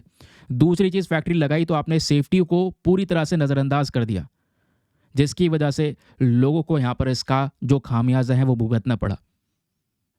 समझ रहे हैं? तो ये जो इशू था ये आज भी यहाँ पर कह सकते हैं लगातार चर्चाओं में रहता है। अभी दिसंबर का महीना निकला था, फिर से यहाँ पर आप कह सकते हैं कि वो जो पर्टिकुलर ईयर्स बीत रहे हैं उसको देखा गया। आज भी यहाँ पे लोगों के लिए जस्टिस मांगा जा रहा है, काफ़ी सारे लोगों को अमाउंट नहीं मिल पाया है। फिर आज दोस्तों यहाँ पर ये जो आपका जैसे मैंने बताया हैजार्डस वेस्ट है ना, ये हैजार्डस वेस्ट का परसेंटेज हमारे देश में काफ़ी सारे राज्यों में देखने को मिल जाता है, चाहे वो महाराष्ट्र हो, गुजरात, आंध्र प्रदेश, राजस्थान, तमिलनाडु, मध्य प्रदेश में फिर भी बहुत है। ये सभी वो स्टेट्स है जहाँ पे ये हजार्डस वेस्ट तो प्रेजेंट है, लेकिन वो रिसाइकलेबल है, जिसको रिसाइकिल किया जा सकता है। रिसाइकिल मतलब इस तरीके से ठिकाने लगा देंगे कि हाँ उसका कोई नुकसान एनवायरमेंट को नहीं पहुंचेगा। तो सर हैजार्डस वेस्ट एग्जैक्टली होता क्या है, लगभग आपको समझ में आ गया होगा, लेकिन लिखना कैसे है कुछ पूछा जाए तो। हैजार्डस वेस्ट वो मटेरियल होता है जो एक ह्यूमन हेल्थ के लिए काफ़ी ज़्यादा नुकसानदायक है, और केवल ह्यूमन हेल्थ के लिए ही नहीं, हमारे एनवायरमेंट की हेल्थ के लिए भी नुकसानदायक है, क्योंकि इन हैजार्डस वेस्ट में केमिकल होता है ना, और साथ ही साथ में कह सकते हैं इसमें केमिकल, फिजिकल, बायोलॉजिकल प्रॉपर्टीज़ होती हैं जो बड़ा चेंज ला सकती हैं। इसमें बहुत सारा जहर प्रेजेंट है, टॉक्सिक प्रेजेंट है, फ्लेमेबल होता है, आग पकड़ सकता है, रिएक्शन क्रिएट कर सकता है। नाउ क्वेश्चन यहाँ पर यह है कि आखिरकार ये हैजार्डस वेस्ट का मेन सोर्स होता क्या है, बनता कैसे, जनरेट कैसा होता है। तो ज़्यादातर इस तरीके का जो यहाँ पर वेस्ट जनरेट होता है दोस्तों, वो केमिकल प्रोडक्शन की वजह से होता है या पुरानी टेक्नोलॉजी यूज़ कर रहे हैं उसकी वजह से होता है, और इस वेस्ट को ट्रीट करने के लिए बड़े बड़े जो प्लांट्स है वो लगाए जाते हैं। ठीक है, आज भारत में स्थिति यहाँ पर ऐसे वेस्ट को जनरेट करने के मामले में कुछ ज़्यादा सही नहीं है। कहोगे ऐसा क्यों? क्योंकि दोस्तों यहाँ पे बोला जाता है कि इंडिया अप्रॉक्सीमेटली 7.66 मिलियन टन्स के आसपास हैजार्डस वेस्ट एनुअली जनरेट करता है। हर साल यहाँ पर इतना वेस्ट हम यहाँ पे जनरेट कर रहे हैं। ज़्यादातर केमिकल प्रोडक्शन से हो रहा है, हमारे देश में मेटल प्रोसेसिंग हो रही है ना, वेस्ट ट्रीटमेंट किया जाता है, तो उन सब चीज़ों की वजह से इन इंडस्ट्री से ऐसा हैजार्डस वेस्ट जनरेट होता है। और आज भारत में केवल कुछ ही राज्य ऐसे हैं जहां पर इतना सारा हैजार्डस वेस्ट जनरेट होता है, और वो कुछ राज्यों में दोस्तों कौन कौन से राज्य आपको देखने को मिल जाते हैं, इसमें गुजरात, महाराष्ट्र, तमिलनाडु, आंध्र प्रदेश, वेस्ट बंगाल और छत्तीसगढ़ जैसे राज्य आपको नजर आएंगे। ये वो स्टेट्स हैं जो भारत का अकेला 83%, 83% के आसपास हैजार्डस वेस्ट प्रोड्यूस करते हैं। ठीक है, ये हो गई दोस्तों हैजार्डस वेस्ट को लेकर कुछ इंपॉर्टेंट या फैक्चुअल डेटा, ये इंफॉर्मेशन। अब क्वेश्चन यहाँ पर यह है कि सर अगर हैजार्डस वेस्ट इतना सारा जनरेट हो रहा है, साल भर में इतना जनरेट हो जाता है, ये राज्य जनरेट कर रहे हैं, तो इसको डिस्पोज करने का तरीका भी तो होगा ना कोई, कि भाई इसका ट्रीटमेंट भी ठीक से किया जा सके। हाँ बिल्कुल, डिस्पोज करने के तरीके होते हैं, इसमें एक हायरार्की होती है। हायरार्की मतलब एक चेन है, उस चेन में आपको चीज़ों को फॉलो करना होगा। सबसे पहले जो आप वेस्ट प्रोड्यूस कर रहे हैं, कोशिश करें कि इतना सारा वेस्ट प्रोड्यूस हो ही ना, इस तरीके के स्टेप्स लेकर चलें। दूसरा, अगर आपने यहाँ पर वेस्ट प्रोड्यूस किया है तो उसको रीयूज़ करने की कोशिश करें, कि भाई उस कूड़े में से जो काम की चीज़ निकल कर आ रही है उसको वापस से उपयोग किया जा सके। फिर उसके बाद जो यहाँ पर यूज़ करा हुआ मटेरियल है ना, उससे नए प्रोडक्ट्स बनाए जा सकें, ऐसा यहाँ पर टेक्नोलॉजी अपनाइए। फिर बात आती है रिकवर की, भाई यहाँ पर जो कचरा बिल्कुल लास्ट में आपने फिल्टर करके निकाल दिया है, मतलब एक कचरा जनरेट हुआ, उसमें से काम की चीज़ें भी निकाल ली गई, कुछ चीज़ें ऐसी भी हैं जिससे दोबारा नए प्रोडक्ट बन सकता है, वो भी निकाल लिया गया। अब ऐसा कचरा बचा है जिसका कुछ नहीं हो सकता, तो उसको यहाँ पर क्या कर सकते हैं, और ज़्यादा थोड़ा डिटेल से फिल्ट्रेशन करना होगा, उसमें से मेटल्स वगैरह निकाल लेंगे। फॉर एग्जाम्पल जैसे वायर है, तार प्रेजेंट होता है, तार में कॉपर प्रेजेंट होता है ना, तो वायर में से वो कॉपर निकाल लो, एक्सट्रैक्ट कर लो। तो इस तरीके से जो मेटल्स वगैरह है वो भी निकाल लिया गया। अब लास्ट में बचा ऐसा कूड़ा जिसमें कोई गुंजाइश नहीं है कि कोई काम की चीज़ निकले, उसको ले जाके डिस्पोज कर दो। ये कुछ यहाँ पे ऑप्शंस हो सकते हैं या ऐसी चेन हो सकती है जिससे हमने ज़्यादातर सामान को रिकवर कर लिया या रिसाइकिल कर लिया, लास्ट में वेस्ट अपने आप ही ऑटोमेटिकली बहुत कम हो जाता है। तो इस तरीके से काम होता है। इसमें आपकी कॉपर रिकवरी हो गई, कोई बैटरी वगैरह है उससे लेड रिकवर हो गया, है ना, जो आपका स्पेंट ऑयल वगैरह है उससे एनर्जी मिल जाती है। कुछ ऐसे तेल होते हैं जो ऑलरेडी यहाँ पर यूज़ किए गए हैं, तो उसको यहाँ पर आप यूज़ कर सकते हैं, इंडस्ट्री के अलग अलग प्रोसेस में उसका यूज़ किया जाता है। फिर लास्ट में ऐसा कूड़ा बचा जिसमें कोई गुंजाइश नहीं, तो उसको जला दो, है ना। लेकिन प्रॉब्लम यहाँ पर यह है कि उस वेस्ट को अगर हम बर्न करते हैं बहुत ज़्यादा टेम्परेचर पे, तो उससे थोड़ा सा यहाँ पर ऐश मिलेगा, फ्लू गैसेस मिलेगी, हीट भी मिलेगी, जिससे हम इलेक्ट्रिसिटी प्रोड्यूस कर सकते हैं। तो बचा कुचा जो कूड़ा है लास्ट में जिसमें कोई गुंजाइश नहीं, उसको जला के इलेक्ट्रिसिटी प्रोड्यूस कर सकते हैं। लेकिन इस मेथड से थोड़ा बहुत वेस्ट और रिलीज होगा, टॉक्सिक एमिशंस हो सकते हैं, ये भी एक कह सकते हैं प्रॉब्लम है, तो इसको एड्रेस कर लें टॉक्सिक एमिशन वाली प्रॉब्लम को, तो दोस्तों वेस्ट को कंप्लीटली रिड्यूस किया जा सकता है। समझ रहे हैं। फिर यहीं पे कुछ और मेथड्स होते हैं जिसमें हम बोलते हैं, जिसको बोलते हैं पायरोलिसिस। पायरोलिसिस में भी अलग अलग स्टेप्स हैं। देखो पायरोलिसिस क्या है, एक थर्मल डिकम्पोजिशन प्रोसेस, जिसमें क्या किया जाता है, हम कूड़े को डालते हैं, उसमें से ऑक्सीजन खत्म कर देंगे। कहने का मतलब है जिस एरिया में रखेंगे वहां से ऑक्सीजन को हटा दिया जाएगा या ऑक्सीजन को बहुत लिमिटेड वे में रखा जाएगा, और उस ऑर्गेनिक वेस्ट को यहाँ पे कुछ इंपॉर्टेंट प्रोडक्ट्स के अंदर में ट्रांसफॉर्म कर दिया जाता है। जो भी आपने ऑर्गेनिक वेस्ट रखा है उसको ट्रांसफॉर्म कर देता है, बायो ऑयल बन जाता है, उससे एक लिक्विड फ्यूल बन जाता है। अब ये कैसे बनता है, जो आपके ऑर्गेनिक मटेरियल है, फॉर एग्जांपल वुड है, एग्रीकल्चर वेस्ट है, एल्गाई है, या सिनगैस बन जाता है। सिनगैस बेसिकली यहाँ पर हाइड्रोजन, कार्बन मोनोऑक्साइड, मीथेन का मिक्सचर होता है, जिसको हम एज अ फ्यूल इस्तेमाल कर सकते हैं, या हम चार बना सकते हैं। एक solid carbon rich bio product होता है जिसमें कार्बन बहुत ज़्यादा प्रेजेंट है, इसको अगेन अलग अलग चीज़ों में इस्तेमाल किया जा सकता है, इंडस्ट्रियल प्रोसेस में यूज़ किया जा सकता है। तो इस तरीके से यहाँ पर वेस्ट मैनेजमेंट किया जाता है। नाउ अब बात आती है यहाँ पर रेगुलेटरी फ्रेमवर्क्स की एंड चैलेंजेस की। आखिरकार ये वेस्ट जनरेट जो हो रहा है, इसमें वो कौन कौन से फ्रेमवर्क्स हैं, वो कौन कौन से रेगुलेशंस हैं, रूल्स हैं, नियम हैं, जिसके माध्यम से हम चीज़ों को डील कर सकते हैं, रेगुलेट कर सकते हैं। अब देखिए ये थोड़ा सा रेलिवेंट कॉन्सेप्ट है, प्लीज़ इसको ध्यान से सुनिएगा। हमारे पास में एनवायरमेंट को बचाने के लिए, प्रोटेक्ट करने के लिए एक है एनवायरमेंट प्रोटेक्शन एक्ट 1986, और इसी एक्ट से एसोसिएटेड और भी बहुत सारे रूल्स हैं। जैसे अपने पास में hazardous waste management and handling rules 1989 एक और नियम है। ये जो एक्ट आपको दिख रहे हैं, ये जो नियम आपको दिख रहे हैं, ये क्या करते हैं, ये आपको एक ऐसा रेगुलेटरी फ्रेमवर्क प्रोवाइड करवाते हैं जहां पे आप अपने देश के अंदर में जितना भी हैजार्डस वेस्ट है, जो एक खतरनाक कचरा है स्पेशली, उसको मैनेज करने का यहाँ पर नियम हमको देते हैं। हमारे लिए कानून है ये बेसिकली, समझ गए। अब क्या होता है, इंटरनेशनल लेवल पर भी भारत ने कुछ एग्रीमेंट्स को साइन कर रखा है। फॉर एग्जाम्पल यहाँ पर जब भी आप ध्यान में रखिएगा, जो हैजार्डस वेस्ट होता है ना, इसका कई बार क्या होता है, ट्रेड कर दिया जाता है। फॉर एग्जाम्पल बड़े बड़े देश हैं, उनमें हैजार्डस वेस्ट अगर प्रोड्यूस हुआ है तो वो क्या करते हैं, गरीब देशों में, अफ्रीकन कंट्रीज में, कई बार बहुत सारे अफ्रीकन कंट्रीज में वो सीधा भेज देते हैं कि भाई आप यहाँ पर ये कचरा रखना, थोड़ा पैसा ले लो। ऐसा भी नहीं होना चाहिए। अब वो कहाँ से उसको मैनेज कर पाएंगे, आपने उनके देश में डाल तो दिया है, अब वो मैनेज कहाँ से करेंगे, कैसे, आप तो कर भी सकते थे, आप डेवलप्ड कंट्री हैं, समझ रहे। तो ऐसी चीज़ों को रोकने के लिए हैजार्डस वेस्ट का जो ट्रांस बाउंड्री मूवमेंट होता है, जो ट्रेड होता है, व्यापार होता है, उसको रोकने के लिए एक अग्रीमेंट साइन किया गया पूरे दुनिया भर के देशों के साथ में। उस अग्रीमेंट का नाम है basal convention, very very important. और इस बेसल कन्वेंशन को भारत ने साइन कर रखा है। क्वेश्चन बन सकता है आप लोगों से कि बताइए बेसल कन्वेंशन क्या भारत ने साइन किया है? बिल्कुल साइन किया है। मेन पर्पस क्या है? जो इलीगल ट्रांस बाउंड्री मूवमेंट होता है हैजार्डस वेस्ट का, उसको रोकने का मेन पर्पस है इस बेसल कन्वेंशन का। बाकी हमें आगे क्या करना चाहिए? देखिए बहुत सारे स्टेप्स ऐसे उठा सकते हैं जहाँ पे वेस्ट मैनेजमेंट हो सकता है। पहली चीज़, अपनी टेक्नोलॉजी को एडवांस करना, जिससे वेस्ट ऑटोमेटिकली कम जनरेट होगा।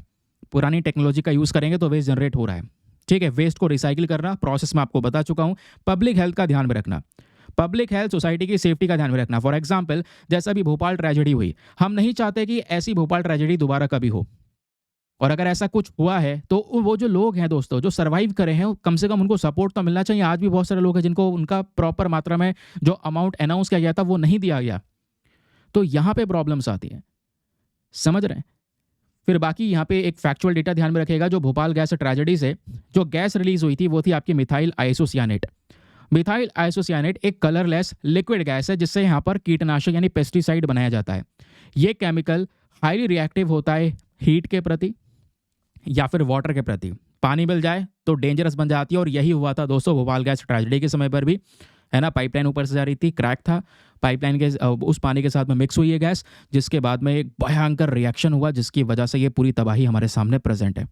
नाउ अब दोस्तों यहाँ पे एक छोटा सा क्वेश्चन मैं आपको दे रहा हूँ, आपने ध्यान से चीज़ सुनी है तो एक प्रैक्टिस क्वेश्चन आपको लिखना है, इसका उत्तर लिखना है नीचे कॉमेंट सेक्शन में। क्वेश्चन क्या है? What is the primary goal of the Basel Convention to which India is a signatory? जो बेसल कन्वेंशन है इसका मेन गोल क्या है, जिसको भारत ने भी साइन कर रखा है? ऑप्शन नंबर ए, जो ग्लोबल ट्रेड है हैजार्डस वेस्ट का उसको रेगुलेट करना, या ऑप्शन नंबर बी, जो वेस्ट टू एनर्जी टेक्नोलॉजीज है दुनिया भर में उसको प्रमोट करना, या ऑप्शन नंबर सी, जो न्यूक्लियर वेस्ट की डंपिंग होती है समुद्र के अंदर में उसको रोकना, या ऑप्शन नंबर डी, जो प्लास्टिक वेस्ट है लैंडफिल्स के अंदर में उसको यहाँ पर एलिमिनेट करना, खत्म करना। बताइए इसमें सही उत्तर क्या होना चाहिए? फटाफट वीडियो पॉज करो, लिखो सही उत्तर। तो क्या होगा वैसे इसका सही आंसर? इसका सही आंसर होगा दोस्तों ऑप्शन नंबर ए, क्योंकि अभी यहाँ पर मैंने आपको पढ़ाया कि जो ग्लोबल ट्रेड है हैजार्डस वेस्ट का उसको रेगुलेट करना है, यही मेन पर्पज़ है बेसल कन्वेंशन का। भारत ने भी इसको साइन किया। तो इस तरीके के क्वेश्चन फॉर्म हो सकते हैं, वो भी मैंने आपको प्रोवाइड करवा दिया है। मैं आपको एक क्वेश्चन दिखाता हूँ यूपीएससी के प्रीलिम्स का। 2019 में यूपीएससी ने डायरेक्टली यहाँ पे एक क्वेश्चन पूछा है। क्वेश्चन क्या है, भारत के अंदर जो ईपीआर है, that is extend producer responsibility, इस पर्टिकुलर ईपीआर को लाया गया था एक इंपॉर्टेंट फीचर के तौर पर, लेकिन ये कौन से रूल्स या कौन से नियम के तहत लेकर आया गया था? तो इसका सही उत्तर है option number C, E waste management and handling rule 2011। समझ रहे हैं? तो ऐसे क्वेश्चन बनते रहते हैं। चलिए अगली इंपॉर्टेंट खबर पर आते हैं। अगली खबर हमारा जीएस पेपर नंबर 3 एनवायरमेंट के पॉइंट ऑफ व्यू से बहुत इंपॉर्टेंट है, क्योंकि इंडियन एक्सप्रेस ने यहाँ पर इस आर्टिकल को कवर किया है, जैसे आपके सामने ये खबर नजर आ रही होगी। खबर क्या है, जो गोल्डन जैकाल है, जिसका फोटो बगल में आपको दिखाई पड़ रहा होगा, ये गोल्डन जैकाल अब ऐसा नहीं है, पहले तो कम दिखाई पड़ते थे, अब बहुत सारे दिखाई देने लगे हैं, नंबर्स अच्छे खासे इंप्रूव हो चुके हैं, और अब ये गोल्डन जैकाल इतने ज़्यादा बढ़ चुके हैं कि नवी मुंबई के गलियों तक पहुंच चुके हैं।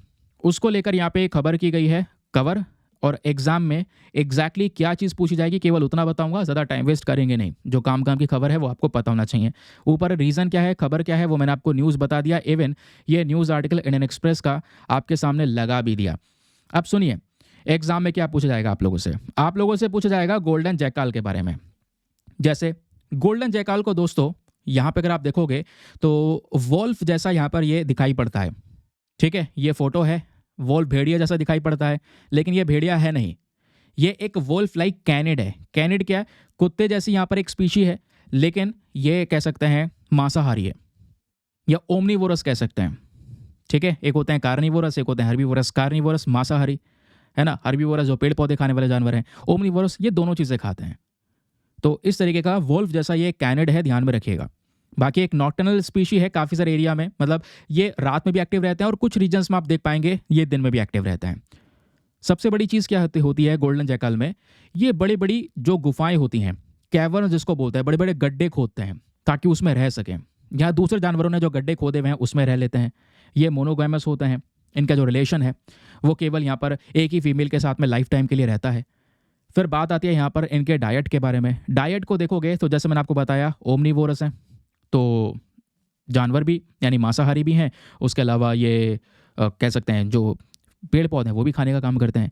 हैबिटेट की बात करेंगे तो ये जो गोल्डन जैकाल है, इनकी संख्या ज़्यादातर जो वैलीज होती हैं, घाटियाँ होती हैं, वहाँ देखने को मिलती है। नदियों के किनारे बहुत सारे होते हैं, है ना, कैनाल्स के पास, झील के आसपास ये इनकी संख्या ज़्यादा होती है। लेकिन अगर आप सोच रहे हैं पहाड़ी रीजन में या पहाड़ के निचले हिस्सों में, वहाँ पे इनकी संख्या बहुत कम होती है। फिर एट द लास्ट बात आती है इनके डिस्ट्रीब्यूशन के बारे में। डिस्ट्रीब्यूशन यानी कि ये गोल्डन जैकाल भारत में कहाँ कहाँ पर एग्जैक्टली आपको देखने को मिलेंगे। तो भारत में north east Africa, sorry Bharat बोल रहा हूँ, दुनिया में कहाँ कहाँ पर देखने को मिलेंगे। तो अफ्रीका में दोस्तों नॉर्थ ईस्टर्न रीजन वाला हमारा पोर्शन हो गया। यूरोप में भी पाए जाते हैं, बर्मा यानी म्यांमार में भी आपको देखने को मिलेंगे। फिर अच्छी खासी पॉपुलेशन इनकी भारत में भी प्रेजेंट है। भारत में जो हिमालयन फुट हिल्स हैं, ठीक है, पहाड़ियों का जो निचला हिस्सा है दोस्तों, वहाँ पे ये प्रेजेंट है। वेस्टर्न घाट्स में आपको अच्छी खासी पॉपुलेशन देखने को मिलेगी। वेस्टर्न घाट्स जस्ट यहाँ पे आप भारत का पेनिनसुलर इंडिया ड्रॉ करेंगे तो ये दोस्तों यहाँ पर आपकी वेस्टर्न घाट्स हो गई, है ना, ये आपके यहाँ पर ईस्टर्न घाट्स हो गई। यहाँ पे बहुत सारी पहाड़ियाँ प्रेजेंट है, तो इन वेस्टर्न घाट्स में इन गोल्डन जैकाल की पॉपुलेशन ज़्यादा है। अब मोस्ट इंपॉर्टेंट चीज़ पता है क्या है, वो है इनका कंजर्वेशन स्टेटस। अगर एग्जाम में क्वेश्चन बना गोल्डन जैकाल को लेकर तो कंजर्वेशन स्टेटस तो ज़रूर से ही पूछा जाएगा। अब ये क्या है दोस्तों, आपको ध्यान रखना है कि IUCN के अंदर में इनको लीस्ट कंसर्न कैटेगरी में कवर किया गया है। सर ये लीस्ट कंसर्न क्या होता है? लीस्ट कंसर्न मतलब ये होता है कि इनकी अच्छी खासी पॉपुलेशन अवेलेबल है, ज़्यादा प्रोटेक्शन की रिक्वायरमेंट नहीं है। साइट्स के अंदर में इनको अपेंडिक्स 3 में कवर किया गया है कि भाई इंटरनेशनल ट्रेड करना है तो थोड़ा बहुत हो सकता है, इसमें यहाँ पर इसको अलाउंस दे रखा है। अपेंडिक्स 1 में होता तो यहाँ पे इंटरनेशनल ट्रेड नहीं कर सकते थे क्योंकि इनकी पॉपुलेशन ऑलरेडी खतरे में थी, लेकिन यहाँ पर इनकी पॉपुलेशन खतरे में नहीं है, ये लीस्ट कंसर्न कैटेगरी में है। वाइल्ड लाइफ प्रोटेक्शन एक्ट में शेड्यूल 1 में कवर किया गया है कि भाई इनका शिकार वगैरह ना किया जाए, अगर करता है कोई तो पेनल्टीज़ वगैरह यहाँ पे चार्ज की जाती हैं। तो इन 3 तरीके से इनको प्रोटेक्शन दी गई है। सवाल यह है प्रोटेक्शन क्यों दी गई है जब अच्छी खासी पॉपुलेशन अवेलेबल है? तो रीज़न यह है क्योंकि इनका जो हैबिटेट है, जिस जंगल में ये रहते हैं, लगातार वो जंगल खत्म हो रहे हैं। आज दोस्तों यहाँ पर इनकी पॉपुलेशन को खतरा होना शुरू हो चुका है। पॉपुलेशन है अवेलेबल क्योंकि अब क्या है, जंगल खत्म हो रहे हैं तो ये ह्यूमन सेटलमेंट वाले एरिया में पहुंच रहे हैं। जैसे आर्टिकल भी यही बोलता है कि नवी मुंबई के गलियों में यहाँ पर अब ये गोल्डन जैकाल दिखाई पड़ने लगे, तो दिखाई पड़ेंगे इंसानों के कांटेक्ट में अगर आएंगे, क्योंकि ये अटैक करेगा इंसान पे, इंसान फिर इस पर अटैक करेंगे, इसको मारने की कोशिश करेंगे, तो ऐसे धीरे धीरे करके पॉपुलेशन कम होगी। जैसे चीता के साथ में हुआ, और चीता आज खत्म हो गए भारत से, जो एशियाटिक चीता थे। अफ्रीकन चीता तो वाकई में हमने मंगा रखे हैं वापस से, वो तो आपको पता ही है। ठीक है, आई होप आपको ये जयकाल के बारे में सभी प्रकार की जो इन्फॉर्मेशन है वो क्लियर हो चुकी है। चलिए फिर अब आगे आते हैं अगली इंपॉर्टेंट खबर पर। अगली इंपॉर्टेंट खबर क्या है, यहाँ पे बात हो रही है ऑस्टियोपोरोसिस के बारे में। अब ये ऑस्टियोपोरोसिस होता क्या है और हम क्यों डिस्कस कर रहे हैं, उसके पीछे का रीज़न है आपके न्यूज़पेपर का एक और इम्पॉर्टेंट आर्टिकल। यहाँ पे बात हो रही है, देखिए एक ना हेल्थ को लेकर वेबिनार हुआ। उस वेबिनार का मेन पर्पज़ यही था कि ऑस्टियोपोरोसिस को लेकर डिस्कशंस किए जाएं, और ये डिस्कशंस हुए जिसमें यहाँ पे एक स्पेशल फोकस किया गया है कि ऑस्टियोपोरोसिस कितनी बड़ी समस्या है आज के समय पर, और इस ऑस्टियोपोरोसिस से हम कैसे डील कर सकते हैं, कैसे लड़ सकते हैं, वो सभी एस्पेक्ट यहाँ पे क्लियर किए गए हैं। इसमें पढ़ना क्या है, देखो आर्टिकल पे टाइम वेस्ट प्लीज़ मत कीजिए, क्योंकि ये टाइम वेस्ट मैं कर रहा हूँ आपके लिए। आपके पास में ऑलरेडी टाइम बहुत कम है, तो केवल ऐसी इन्फॉर्मेशन पढ़िए जो काम की है, जहाँ से एग्जाम में सवाल पूछा जाए। तो न्यूज़ मैंने आपको बता दिया कि हाँ क्या है, क्योंकि इसको लेकर वेबिनार रिसेंटली हुआ, तो इतनी सी खबर यहाँ पे पता है कि भाई एक रीज़न पता चल गया कि हाँ क्यों पढ़ रहे हैं। लेकिन अब एग्जैक्टली पढ़ना है कि ऑस्टियोपोरोसिस होता क्या है। सर, ऑस्टियोपोरोसिस एक बीमारी है, एक डिजीज़ है जिसमें आपकी हड्डियां बहुत ही ज़्यादा कमज़ोर हो जाती हैं, इवन हड्डियां पतली हो जाती हैं, हड्डियों की जो डेंसिटी है वो भी यहाँ पर कह सकते हैं बहुत ज़्यादा कम हो जाती है। फॉर एग्जाम्पल आपके सामने ये फोटो प्रेजेंट है दोस्तों, एक क्लियर फोटो है जो आपको ऑस्टियोपोरोसिस बहुत सिंपल शब्दों में समझा देगा। देखिए ये इंसान की एक नॉर्मल बोन मैट्रिक्स है, एक ऐसी नॉर्मल हड्डी है अब जिसमें यहाँ पर थोड़े थोड़े कह सकते हैं कि ये पोर्स इस तरीके के आपको नजर आएंगे, है ना। पोर्स यानी थोड़े थोड़े गड्ढे आपको देखने को मिलेंगे, नॉर्मल बोन है, थोड़े थोड़े होते हैं। कैल्शियम इंटेक बढ़ेगा, ये मजबूत हड्डी है, मजबूत हो जाएगी। लेकिन जब किसी को ऑस्टियोपोरोसिस हो जाता है कैल्शियम की कमी की वजह से या दूसरे और वेरियस रीजंस की वजह से, ये हड्डी कमजोर हो जाती है। कमजोर क्यों? क्योंकि ये जो गड्ढे हैं इनकी संख्या भी ज़्यादा हो गई और गड्ढों का साइज भी बढ़ गया। अब आप देख पाएंगे अगर साइज भी बढ़ गया, संख्या भी ज़्यादा हो गई, तो भाई ये खोखली हड्डी है, अगर ज़रा सा ही प्रेशर पड़ा तो ये टूट जाएगी, है ना। तो यहाँ पर इसी को बोलते हैं हम ऑस्टियोपोरोसिस। जब इस तरीके के पोर्स आपके बोन के अंदर बढ़ जाएं, आपकी बोन का मोटाई कम हो जाए, आपकी बोन बहुत ज़्यादा कमज़ोर हो जाए, तो मतलब आपका ना हो, किसी का भी ना हो, मैं यही चाहूँगा। लेकिन यहाँ पर क्या है कि ये ऑस्टियोपोरोसिस का मतलब है एग्जैक्टली, आप समझ रहे हैं। तो इसमें क्या है, बोन का पतला होना और जो बोन की डेंसिटी है वो यहाँ पर कम हो जाना। अब बहुत सारे लोग ऐसे होते हैं जो ऑस्टियोपोरोसिस से कई शिकार बन जाते हैं, तो क्या होता है उनको धीरे धीरे ना बोन फ्रैक्चर्स एक्सपीरियंस करना पड़ता है। बहुत मतलब कह सकते हैं थोड़ा बहुत भी यहाँ पर गिर गए, थोड़ी बहुत भी हल्की हल्की भी चोट लग गई, तो उससे भी यहाँ पर फ्रैक्चर होने के चांसेस बढ़ जाते हैं, क्योंकि चीज़ ऑलरेडी कमज़ोर है। तो हल्का सा झटका यहाँ पर कह सकते हैं बहुत होगा उस हड्डी को तोड़ने के लिए। ज़्यादातर लोगों को यहाँ पर नहीं पता होता कि ये जो ऑस्टियोपोरोसिस उनको हो चुका है, जब तक वो हड्डी टूटती नहीं है। जब टूट गई, इलाज हो रहा है, तब पता चला भाई आपको ऑस्टियोपोरोसिस है। समझ रहे हैं। तो ज़्यादातर जो यहाँ पर हड्डी कमज़ोर होती है ऑस्टियोपोरोसिस वाले केस में, या तो वो हिप्स की होती हैं, या आपकी रिस्ट की होती है, कलाई की, या आपकी स्पाइन की हड्डी देखने को मिलती है। इनमें फ्रैक्चर्ड होने की पॉसिबिलिटीज़ बहुत होती हैं। ऑस्टियोपोरोसिस में आपको ये भी ध्यान रखना होगा, ये कब होता है, जब आपकी नई बोन्स का क्रिएशन ना हो रहा हो और आपकी पुरानी बोन्स यहाँ पे धीरे धीरे करके उनकी डेंसिटी वगैरह कमज़ोर हो रही है और खत्म हो रही हो। अब प्रेशर पड़ेगा तो बोन का टूटना यहाँ पे संभव है। लेकिन अब जो ये लाइन बताने वाला हूँ ये मोस्ट इंपॉर्टेंट है ऑस्टियोपोरोसिस का। जहाँ भी आपने नोट वगैरह क्रिएट किया है, वैसे ज़रूरत नहीं पड़ेगी, अगर ये पीडीएफ वगैरह आपके पास में है तो क्रिएट किया है, तो यहाँ पे देखो मैंने इसमें जो इंपॉर्टेंट चीज़ है वो हाईलाइट कर दी ऑलरेडी। तो क्या याद रखना है, ऑस्टियोपोरोसिस ज़्यादातर लोगों में होता है, महिलाओं में भी होता है, पुरुष में भी होता है। लेकिन उसके पीछे का रीज़न क्या है? रीज़न है यहाँ पर एक हार्मोन का लेवल कम होना। अब हार्मोन बहुत सारे होते हैं, यहाँ पे हम कौन से हार्मोन की बात कर रहे हैं? यहाँ पे हम बात कर रहे हैं मैन के अंदर टेस्टोस्टेरोन की और वेमेन के अंदर में एस्ट्रोजन की। तो महिलाओं में अगर एस्ट्रोजन कम हो जाता है और पुरुष में अगर टेस्टोस्टेरोन कम है, तो ये भी दोस्तों कारण बन सकता है ऑस्टियोपोरोसिस का। ठीक, अब बात आती है यहाँ पर सिम्टम्स के बारे में कि सर किसी को अगर ऑस्टियोपोरोसिस हो गया है तो इसके लक्षण क्या दिखाई पड़ेंगे। सर सबसे पहला लक्षण यहाँ पर यह है कि ऑस्टियोपोरोसिस में कई बार लक्षण दिखाई ही नहीं देते हैं। ठीक है, ये एक प्रॉब्लम है, लक्षण नहीं दिखाई देते, आपके पास हड्डी बहुत कमज़ोर हो चुकी है अंदर से। और कई बार यहाँ पर इस वजह से इसको साइलेंट डिजीज़ का नाम भी दे दिया जाता है, क्योंकि लक्षण नहीं दिखाई दे रहे हैं और सडनली यहाँ पर एक फ्रैक्चर हो जाता है, उसके बाद पता चलता है कि हाँ एक इंसान को ऑस्टियोपोरोसिस हो चुका है। समझ रहे हैं? हाँ, लेकिन थोड़े बहुत ऐसे साइंस होते हैं जिससे पता चल जाएगा कि हाँ भाई, ऐसी किसी ना किसी समस्या से वो इंसान गुजर रहा है। फॉर एग्जाम्पल, अगर यहाँ पे किसी की हड्डी बहुत कमज़ोर है और उसके पीछे का रीज़न ऑस्टियोपोरोसिस है, तो पहला साइन उसके बैक में बहुत दर्द होगा, है ना? क्योंकि उसकी जो बोन है वो ब्रोक है या कोलैप्स कर सकती है, या फिर कह सकते हैं उसकी जो हाइट है समय के साथ में काफ़ी ज़्यादा कम हो जाएगी, कम लगेगी या कम हो रही है, पोस्चर बेकार हो जाएगा। समझ रहे हैं? तो ऐसे कुछ मेन सिम्टम्स हो सकते हैं। अब यहाँ पे ऑस्टियोपोरोसिस में आप देख पाएंगे हेल्दी बोन है जिसमें गड्ढे कम होते हैं, ऑस्टियोपोरोसिस में ज़्यादा होता है। एक होता है सीवर ऑस्टियोपोरोसिस, जहाँ पे हड्डी बहुत ही ज़्यादा कमज़ोर हो जाती है। क्वेश्चन यहाँ पर यह है, क्या इसका कोई ट्रीटमेंट अवेलेबल है? देखने और सुनने में तो थोड़ा डरावना है ये।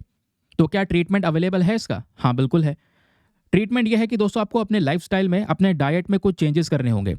जैसे आजकल हमारा डाइट भी बेकार है और लाइफस्टाइल भी बेकार है सभी लोगों का, मैक्सिमम लोगों का। मैं सबका नहीं बोलूँगा, मैक्सिमम लोगों का यही होगा कि एक्सरसाइज नहीं करते, या हफ्ते में एक आध दिन कर लिया, उसके बाद यहाँ पर बाकी सारे दिन जंक फूड को कंज्यूम कर लिया, काम खत्म। एक्सरसाइज भी हो गई, डाइट भी हो गई, है ना? और दोनों यहाँ पर बिगड़ रहा है मामला। तो डाइट इंप्रूव करना होगा, आपको कैल्शियम अच्छा खासा मात्रा में बॉडी में इनटेक करना होगा, विटामिन डी सप्लीमेंट्स ऐड करने होंगे, कुछ मेडिसिन वगैरह आती हैं जिससे बोन्स को मजबूत किया जा सकता है, और यही मेन ट्रीटमेंट है। बोन्स मजबूत हो जाएंगे तो ऑटोमेटिकली ऑस्टियोपोरोसिस आपका खत्म हो जाएगा। ठीक, चलिए फिर क्लियर हो गया ना। अगले न्यूज़ आर्टिकल पर आते हैं, बहुत ही शानदार article, GS paper number 2 polity के पॉइंट ऑफ व्यू से इंपॉर्टेंट है। आज के न्यूज़पेपर में ये टॉपिक आपको नजर आएगा, मतलब आज के हमारे न्यूज़पेपर एनालिसिस में, क्योंकि यहाँ पे हम मल्टीपल न्यूज़पेपर्स को कवर करते हैं। आर्टिकल क्या है? गवर्नमेंट ने लॉन्च किया है पंचायत से पार्लियामेंट 2.0 फॉर वेमेन। एक प्रोग्राम दोस्तों यहाँ पर आया गया है, आपने देखा होगा रिसेंटली काफ़ी आर्टिकल्स इसको लेकर कवर किए गए थे। नाम है इसका पंचायत से पार्लियामेंट 2.0। सर, इस प्रोग्राम को आज इंप्लीमेंट किया जाने वाला है वेडनेसडे में। और क्या है, इसको ऑर्गेनाइज इसलिए किया गया है ताकि जो बिरसा मुंडा जी हैं, इनकी जो 150वीं बर्थ एनिवर्सरी करंट समय पर मनाई गई है, उस चीज़ को यहाँ पर दर्शाते हुए ये काम किया गया है। जहाँ पे हमारा मेन पर्पज़ है, जो महिलाएं, स्पेशली यहाँ पर जो ट्राइबल वेमेन हैं, उनका कंट्रीब्यूशन किस तरीके से पंचायत में बढ़ा है, पंचायती राज इंस्टीट्यूशंस में बढ़ा है ना, उन सब चीज़ों को यहाँ पे दर्शाना, और उनको और ज़्यादा कह सकते हैं कि इम्प्रूव करना, उन महिलाओं को उन पंचायत की, पार्लियामेंट की, हमारे सिस्टम की और ज़्यादा गहराई से नॉलेज देना। उन सब महिलाओं को यहाँ पे बुलाया जाएगा, एक वर्कशॉप होगा, सेशन होगा, और टूर दिया जाएगा, हमारे नए वाले पार्लियामेंट का टूर दिया जाएगा। ठीक है, नए पार्लियामेंट हाउस का, प्रधानमंत्री संग्रहालय का टूर दिया जाएगा, राष्ट्रपति भवन का टूर दिया जाएगा। वो सब यहाँ पे इन लोगों को घुमाया जाएगा ताकि एक अंडरस्टैंडिंग डेमोक्रेटिक इंस्टीट्यूशंस की उन महिलाओं को डिटेल से प्रोवाइड करवाई जा सके। इस वजह से हाल ही में ये पंचायत से पार्लियामेंट 2.0 चर्चाओं में है। लेकिन अगेन वही वाली बात है, टाइम वेस्ट नहीं करना, काम की इन्फॉर्मेशन है, जो इन्फॉर्मेशन आपके सामने प्रेजेंट है ये काम की है, यहाँ से क्वेश्चन बनेगा। तो लोकसभा के स्पीकर दोस्तों इसका उद्घाटन करने वाले हैं, पार्लियामेंट 2.0, सॉरी पंचायत से पार्लियामेंट 2.0। ठीक, ये कहाँ पे होने वाला इसका उद्घाटन? हमारा जो संविधान सदन है उसी के सेंट्रल हॉल में। इसको ऑर्गेनाइज कौन करेगा? इसको ऑर्गेनाइज करने की यहाँ पर जो ताकत है वो नेशनल कमीशन फॉर वेमेन को दी गई है। नेशनल कमीशन फॉर वेमेन अकेले नहीं करेगा, लोकसभा के सेक्रेटेरिएट के साथ में और मिनिस्ट्री ऑफ ट्राइबल अफेयर्स के साथ में मिलकर यहाँ पे इसका उद्घाटन करने वाला है। इस पूरे इवेंट को ऑर्गेनाइज करने वाला है। बेसिकली ये प्रोग्राम को ऑर्गेनाइज हम क्यों कर रहे हैं? क्योंकि अभी 150वीं बर्थ एनिवर्सरी भगवान बिरसा मुंडा जी की यहाँ पर जो सेलिब्रेट की जा रही है, जो हमारे ट्राइबल लीडर रह चुके हैं, फ्रीडम फाइटर रह चुके हैं, स्पेशली यहाँ पर उन्हीं को ऑनर करने के लिए ये पंचायत से पार्लियामेंट 2.0 इनिशिएटिव को रखा गया है।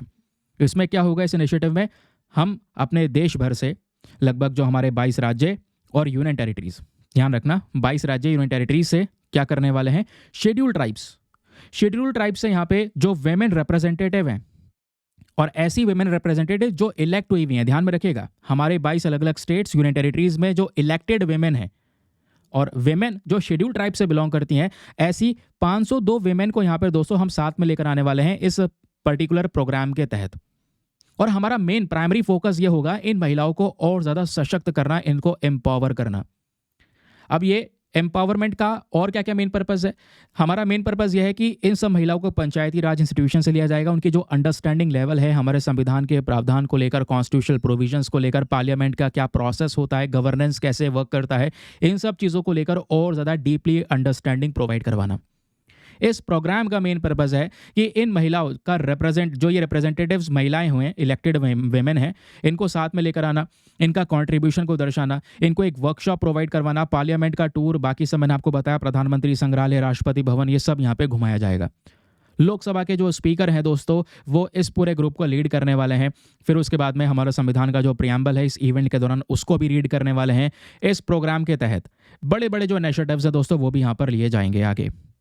ठीक है, जो महिलाएं सरपंच हैं स्पेशली, उनको साथ में इकट्ठा किया जा रहा है इस प्रोग्राम के तहत। ये हो गया हमारा एक और इम्पॉर्टेंट आर्टिकल समाप्त। बस एक और न्यूज़ आर्टिकल दोस्तों यहाँ पर आप देखिएगा। अगला न्यूज़ आर्टिकल भी हमारे पेपर में प्रेजेंट है और आज के हमारे इस एनालिसिस में एक शानदार सा टॉपिक जो बात करता है 4 लेन का बनिहाल बाईपास। ये ओपन किया गया है जम्मू कश्मीर के रामबान में, जिस वजह से ये न्यूज़ में है। ये जो बाईपास है, जो बाईपास बनाया गया है, ये आपके नेशनल हाईवे 44 पे बनाया गया है। NH 44 आप देखोगे तो आज भारत का सबसे लॉन्गेस्ट हाईवे है ना। पूरे देश का एक ऐसा हाईवे जो भारत के नॉर्थ साउथ को जोड़ता है, और ऐसा हाईवे जिसकी जो टोटल कह सकते हैं रेंज है वो लगभग 3745 किलोमीटर के आसपास है। तो इसी हाईवे में ऊपर की साइड में, यानी जम्मू कश्मीर में जो जगह है रामबान, वहीं पे हमने एक बाईपास ओपन किया, जिस वजह से यहाँ पर ये चर्चाओं में दोस्तों आ चुका है। अब इस बाईपास को ओपन करने से बहुत फ़ायदे होंगे। चलिए वो मैं आपको थोड़ा सा बताता हूँ क्या फ़ायदे होंगे। ये आपको समझ में आया? ये आप देख पाएंगे दोस्तों, जब मैं बात करता हूँ जम्मू कश्मीर में ऐसे बहुत सारे बाईपास बने हुए हैं, बॉर्डर्स पर भी बने हुए हैं। यहाँ पर आप देख पाएंगे बनिहाल बाईपास की जो हम बात कर रहे हैं वो इस वाले पर्टिकुलर रेंज में है। ये है बनिहाल बाईपास। ये 4 लेन की रोड है ना। और ये जो बाईपास है दोस्तों, ये 2.35 किलोमीटर का बाईपास बनाया गया है बनिहाल टाउन में, जम्मू कश्मीर के अंदर में, जिससे यहाँ पर ट्रैफिक वगैरह थोड़ा सा काउंटर किया जाएगा। और ये बाईपास कहाँ पे बनाया गया है? जो हमारा नेशनल हाईवे 44 है, इस पे बनाया गया है। मैं आपको यहाँ पर एक फ़ोटो दिखाता हूँ। ये आप देख पाएंगे हमारे नेशनल हाईवे 44 की फ़ोटो है। ये नेशनल हाईवे हमारा जम्मू कश्मीर के अंदर श्रीनगर वाले पॉइंट को जोड़ता है। इस तरीके से यहाँ पर आप देख पाएंगे ये हाईवे निकला है, हमारे मैक्सिमम स्टेट से गुजरता है ये हाईवे और सीधा कन्याकुमारी तक जुड़ जाता है। ठीक है, इसमें आप देख पाएंगे चाहे वो तमिलनाडु हो, चाहे वो कर्नाटका हो, आंध्र प्रदेश, तेलंगाना, महाराष्ट्र, मध्य प्रदेश, उसके अलावा यहाँ पर दिल्ली, हरियाणा, पंजाब, है ना, जम्मू कश्मीर, ये सब स्टेट्स तक यहाँ पर ये क्रॉस करता है। इस तरीके से हाईवे आता है। यहीं पर हमने क्या किया है, इस बनिहाल बाईपास को बनाया है। ठीक, अब आगे आते हैं बात और क्या है। ये इंफ्रास्ट्रक्चर हमारे लिए ज़रूरी है क्योंकि यहाँ पर आप क्या होगा कि यहाँ पे हम जो ट्रैफिक फ्लो है थोड़ा सा और ज़्यादा स्मूथली काम करने वाला है, ट्रैवल टाइम कम होने वाला है, टूरिस्ट के लिए काफ़ी ज़्यादा आसानी होने वाली है, डिफेंस व्हीकल्स यहाँ पर आराम से निकल पाएंगे कश्मीर घाटी की साइड में। तो इसलिए यहाँ पर ये बाईपास क्रिएट किया गया। नाउ अब एग्जाम में क्वेश्चन बन सकता है नेशनल हाईवे 44 को लेकर, सर ये नेशनल हाईवे क्या है? नेशनल हाईवे को हम मतलब पहले NH7 के नाम से जानते थे। जो आज NH 44 है ये पहले NH7 हुआ करता था। आज भारत का सबसे लंबा लॉन्गेस्ट नेशनल हाईवे जो है वो NH 44 है। और NH 44 को अगर आप देखोगे तो दुनिया में भी 22वें नंबर पे एक लॉन्गेस्ट नेशनल हाईवेज में काउंट किया जाता है। लगभग 3745 किलोमीटर्स का ये हाईवे आपको नजर आएगा जो श्रीनगर यानी ऊपर नदन टिप को सीधा हमारे कन्याकुमारी तक जोड़ता है। सदर्न टिप में जो कन्याकुमारी है उसको वहाँ से जोड़ता है। नेशनल हाईवे 44 को अगर आप देखेंगे तो हमारे 11 भारतीय राज्यों से ये गुजरता है, जिसमें जम्मू कश्मीर, पंजाब, हरियाणा, दिल्ली, उत्तर प्रदेश, मध्य प्रदेश, महाराष्ट्र, तेलंगाना, आंध्र प्रदेश, कर्नाटका, तमिलनाडु, इन सब स्टेट से यहाँ पर ये गुजरता है। ये जो हाईवे है दोस्तों, ये और भी इंपॉर्टेंट प्लेसेस की अगर हम बात करें, चाहे वो आगरा हुआ, दिल्ली हुई, हैदराबाद, बैंगलोर, इंपॉर्टेंट प्लेसेस हैं, यहाँ सभी जगह से ये हाईवे पास होता है। क्वेश्चन यहाँ पर यह है, हमने इतना बड़ा हाईवे क्या एक बार में बना लिया था? याद रखिए ऐसा नहीं है। ये जो NH 44 है ये कोई as a single continuous highway के तौर पे कभी नहीं बनाया गया था। ये छोटे छोटे हाईवेज थे, जितने भी छोटे छोटे हाईवेज बीच में आपस में एक दूसरे को जोड़ रहे थे, इन सबको एक साथ जोड़ दिया गया और इनका जो एमैल्गमेशन है यानी इनको मिलाकर जो एक पूरा पर्टिकुलर हाईवे हमने तैयार किया है उसको हमने NH 44 का नाम दिया। यानी ये पहले बहुत सारे हाईवेज हुआ करते थे, सबको मिलाकर एक लॉन्गेस्ट हाईवे तैयार कर दिया गया जिसको नाम दिया गया NH 44। इसी पे बनिहाल बाईपास तैयार हुआ है। Now next article is about Abdali missile.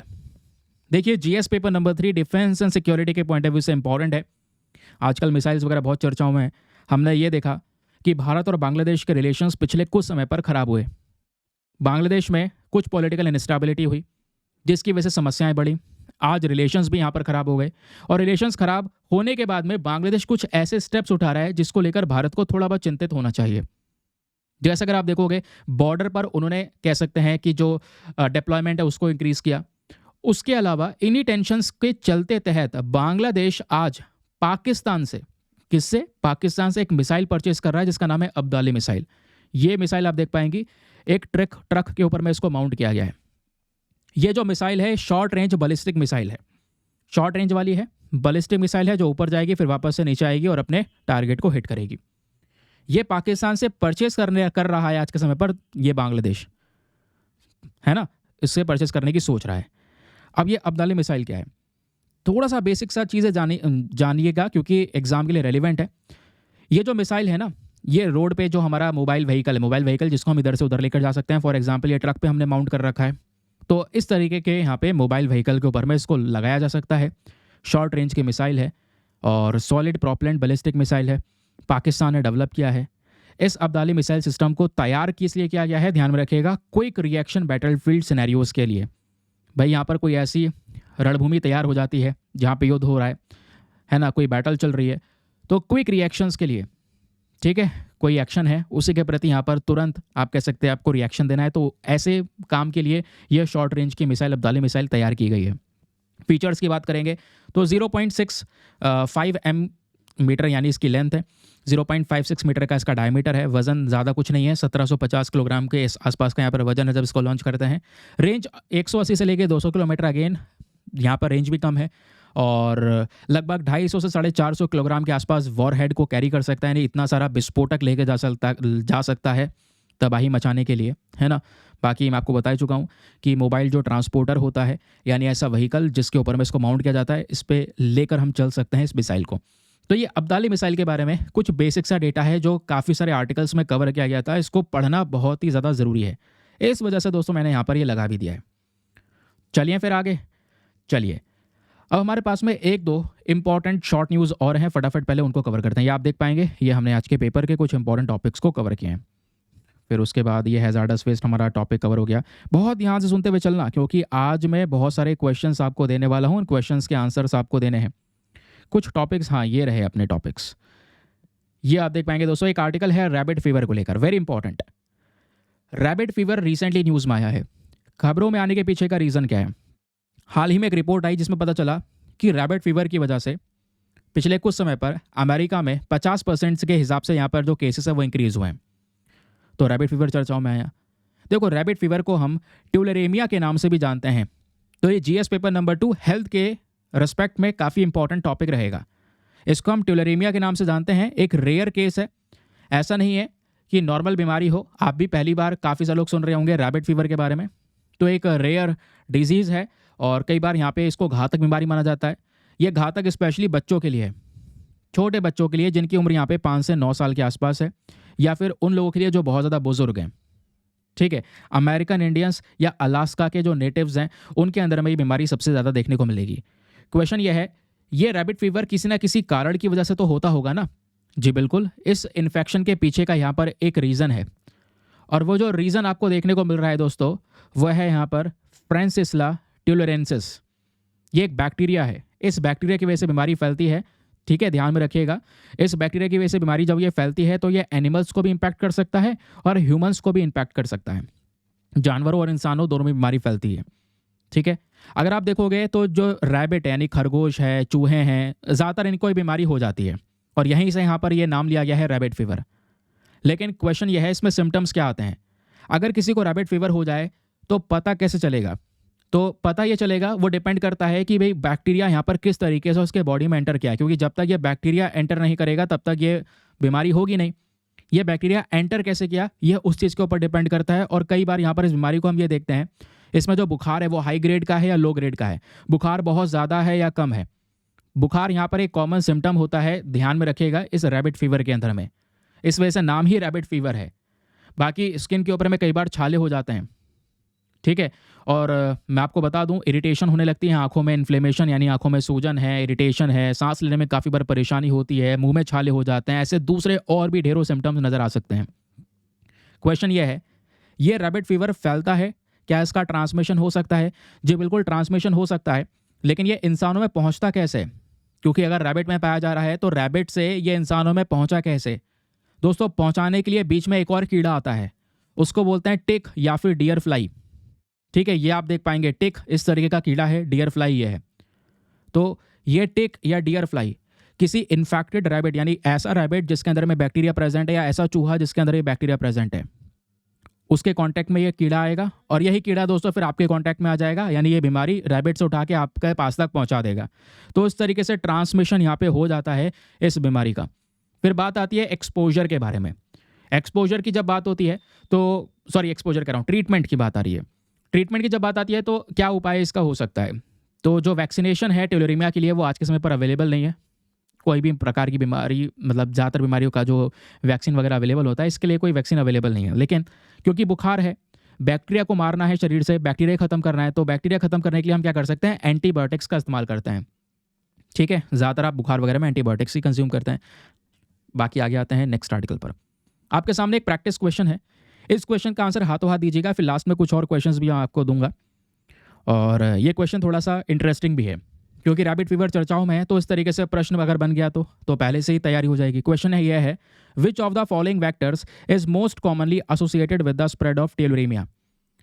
है ना, यानी कि वो कौन सा मेन कारण है जिसकी वजह से ट्यूलेरीमिया कह सकते हैं फैल सकता है, स्प्रेड हो सकता है?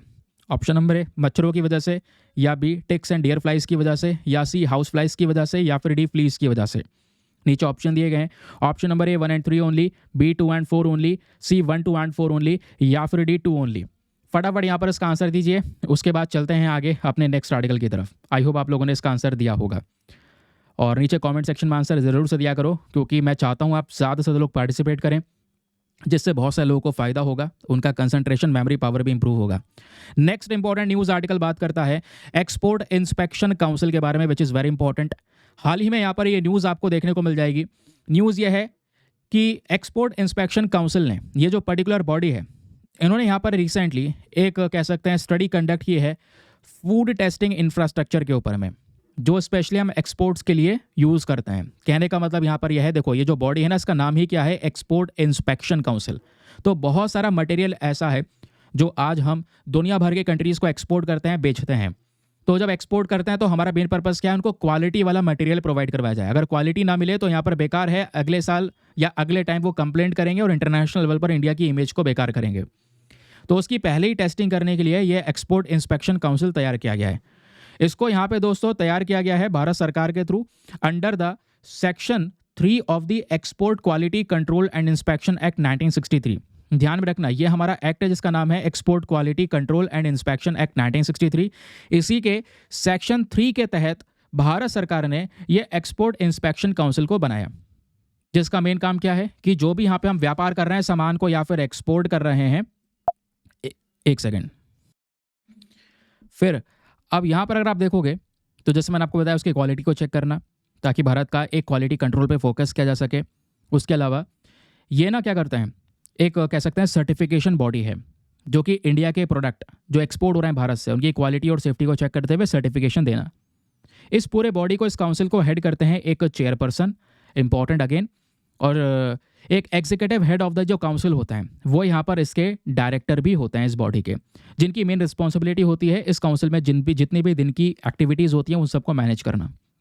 तो इनका मेन पर्पस क्या है कि जो भी प्रोडक्ट्स इस पर्टिकुलर एक्ट के तहत आ रहे हैं उनको यहाँ पर सेफ्टी प्रोवाइड करवाना। और एक बात और ध्यान रखो दोस्तों, ये जो एक्सपोर्ट इंस्पेक्शन काउंसिल है ये कौन से प्रोडक्ट्स को लेकर सर्टिफिकेशन देता है? देखिए बहुत सारे फूड आइटम्स है, खाने पीने की चीज़ें जो हम एक्सपोर्ट करते हैं, इसमें आपके फिश और फिशरी प्रोडक्ट्स हो गए, डेयरी प्रोडक्ट्स हो गए, honey, egg, meat products, poultry meat, animal casing, gelatin, ossein, crushed bones, feed additive, pre mixture, ये बहुत सारी चीज़ें हैं जो यहाँ पे जिस चीज़ को लेकर क्वालिटी चेक करने के बाद ये सर्टिफिकेशन प्रोवाइड करवाता है, ताकि अच्छे माल या अच्छी क्वालिटी का माल यहाँ पे पहुँचाया जा सके दुनिया में। तो इसके लिए यहाँ पे हमने एक काउंसिल तैयार कर रखा है। अब क्या है, इनकी अलग अलग एजेंसीज हैं, क्योंकि ऐसा थोड़ी है देश से केवल एक जगह से एक्सपोर्ट हो रहा है, ये माल बहुत सारी जगह से एक्सपोर्ट होता है, तो इसके अलग अलग बॉडीज़ होना ज़रूरी है। तो ये जो एजेंसी है दोस्तों, इसकी एक एजेंसी मुंबई में है, दूसरी कोलकाता में है, तीसरी कोची में है, चौथा दिल्ली में और पांचवा चेन्नई में। अब इसके कुछ सब ऑफिस भी हैं, यानी कि इन बड़ी एजेंसीज के नीचे आने वाले छोटे छोटे ऑफिस 30 सब ऑफिस हैं जो दोस्तों अलग अलग जगह पे प्रेजेंट हैं। मेन हेडक्वार्टर इस एक्सपोर्ट काउंसिल का है दिल्ली में और ये ministry of commerce and trade industry के अंदर में आता है। Very important. ऑब्वियस सी बात है, व्यापार की बात हो रही है तो यहाँ पर जो हमारा वाणिज्य मंत्रालय है, जो कॉमर्स मिनिस्ट्री है, यही यहाँ पर नोडल मिनिस्ट्री होगी जो इसको यहाँ पे संभालेगी। चलिए, एक और छोटी खबर है और बहुत इंपॉर्टेंट है एनवायरमेंट के पर्सपेक्टिव से। यहाँ पे बात हो रही है ब्लैक कॉलर्ड येलो कैटफिश के बारे में। मैं आपको ये दिखा दूं, ये वो येलो कैटफिश है। छोटी छोटे यहाँ पर ये मछली आपको देखने को मिल जाएगी जिसका फेस जो है उस पर मूंछें हैं बिल्ली की तरह, तो यहाँ पर कैटफिश का नाम दे दिया गया। तो हाल ही में जो हमारे centre for peninsular aquatic genetic resource है, इसके जो रिसर्चर्स जो हैं, उन्होंने यहाँ पर यह मेंशन किया है कि हम क्या कर रहे हैं, हम यहाँ पर एक कैप्टिव ब्रीडिंग कंट्रोल तैयार कर रहे हैं। जो ये येलो कैटफिश हैं या ब्लैक कॉलर्ड येलो कैटफिश आपको ये देखने को मिल जाती हैं, है ना, ये ब्लैक कलर की है वैसे। तो इस तरीके की जो ये कैटफिश हैं, इनकी पॉपुलेशन को बढ़ाया जाएगा। तो इसके लिए हम क्या कर रहे हैं, कैप्टिव ब्रीडिंग प्रोटोकॉल के ऊपर फोकस कर रहे हैं, इसको तैयार कर रहे हैं, इनकी पॉपुलेशन को इंप्रूव करने के लिए। इस वजह से ये ब्लैक कॉलर्ड येलो कैटफिश चर्चाओं में। ये कहाँ पे पाई जाती है, ये केरला के अंदर चालाकुडी नदी के अंदर में ये मछली प्रेजेंट है, ध्यान में रखिएगा। सबसे पहली चीज़, इसके कैरेक्टरिस्टिक्स को देखेंगे तो अलग अलग कलर में ये प्रेजेंट होती है। जेनेटिक्स के वजह से यहाँ पर इसका अलग अलग कलर प्रेजेंट होते हैं। और ये जो स्पीशी है ये एंडेंजर्ड कैटेगरी में कवर की गई है। एंडेंजर्ड मतलब काफ़ी ज़्यादा खतरे में ये प्रजाति है, IUCN के अंदर एंडेंजर्ड कैटेगरी में है। और इसके लिए हमने क्या किया है, कैप्टिव ब्रीडिंग प्रोग्राम शुरू किया है इसकी पॉपुलेशन को इंप्रूव करने के लिए। ये प्रोग्राम 2020 में शुरू हुआ। आज इसको हम एक बड़े लेवल पर लेकर जा रहे हैं ताकि ब्रीडिंग में टेक्निक्स को इंप्रूव किया जा सके। क्योंकि ये मछली की प्रजाति एंडेंजर्ड में है, खतरे में है, तो इसकी अच्छी खासी पॉपुलेशन बढ़ाया, प्रोटेक्शन प्रोवाइड करवाया जा सके, ये हमारा मेन पर्पज़ है। ठीक है। और ये काम करने के लिए, ये ऐसे ब्रीडिंग करने के लिए हमारे पास में एक अलग से पूरी बॉडी बनाई गई है जिसका नाम है national bureau for fish genetic resource. इस बॉडी को 1983 में बनाया गया था प्रयागराज के अंदर में। और जो हमारा एग्रीकल्चर सेक्टर में रिसर्च करने वाली बॉडी है ICAR, that is Indian council of agricultural research, उसी के अंडर में ये हमारा NBFGR भी आता है। इसका मेन पर्पज़ क्या है, मछलियों की प्रोटेक्शन को लेकर नई नई रिसर्चेस करना, जो कि यहाँ पर ये करता है। बाकी हैजार्डस वेस्ट को मैनेज करने का जो ये पर्टिकुलर आर्टिकल है, ये मैंने आपको ऑलरेडी बता दिया है। अब दोस्तों आगे आते हैं, मैं आपको एक साथ बहुत सारे क्वेश्चंस देने वाला हूँ। ये सब देखोगे हमने पूरा डिस्कशन कर लिया है, ढेरों आर्टिकल्स आज हम लोगों ने यहाँ पर न्यूज़पेपर के थ्रू कवर किए हैं और फैक्चुअल बेसिस पे। अब आपकी बारी है चेक करने की कितनी चीज़ें आप लोगों ने समझी हैं और कितनी चीज़ें आप लोगों को याद हैं।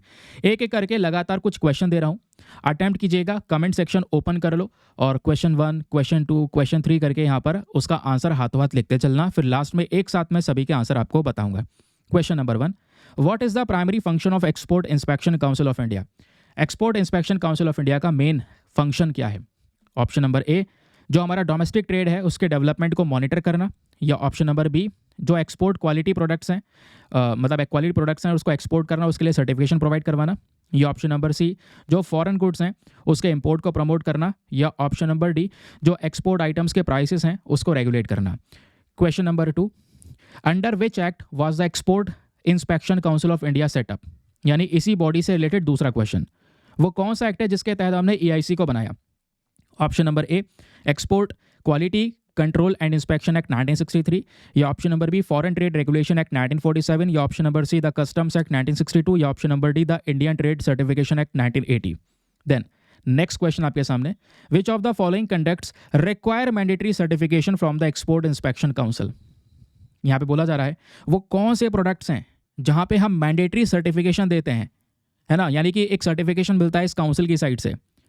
तो सभी एग्रीकल्चर प्रोडक्ट्स या फिश और fishery product, textile, iron and steel, वो कौन सा प्रोडक्ट है जिसके एक्सपोर्ट क्वालिटी के ऊपर में ध्यान दिया जाता है इन चारों में से।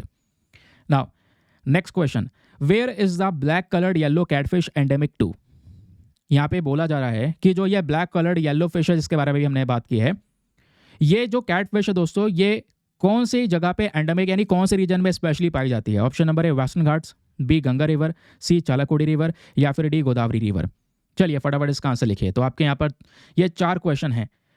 5वां क्वेश्चन दोस्तों आपके सामने आता है। ये क्वेश्चन ये है, what is the primary conservation effort associated with the black collared yellow fish. जो ये ब्लैक कॉलर्ड येलो फिश है, इसको बचाने के लिए वो कौन सा कंजर्वेशन एफर्ट हम लोगों ने लगाया है।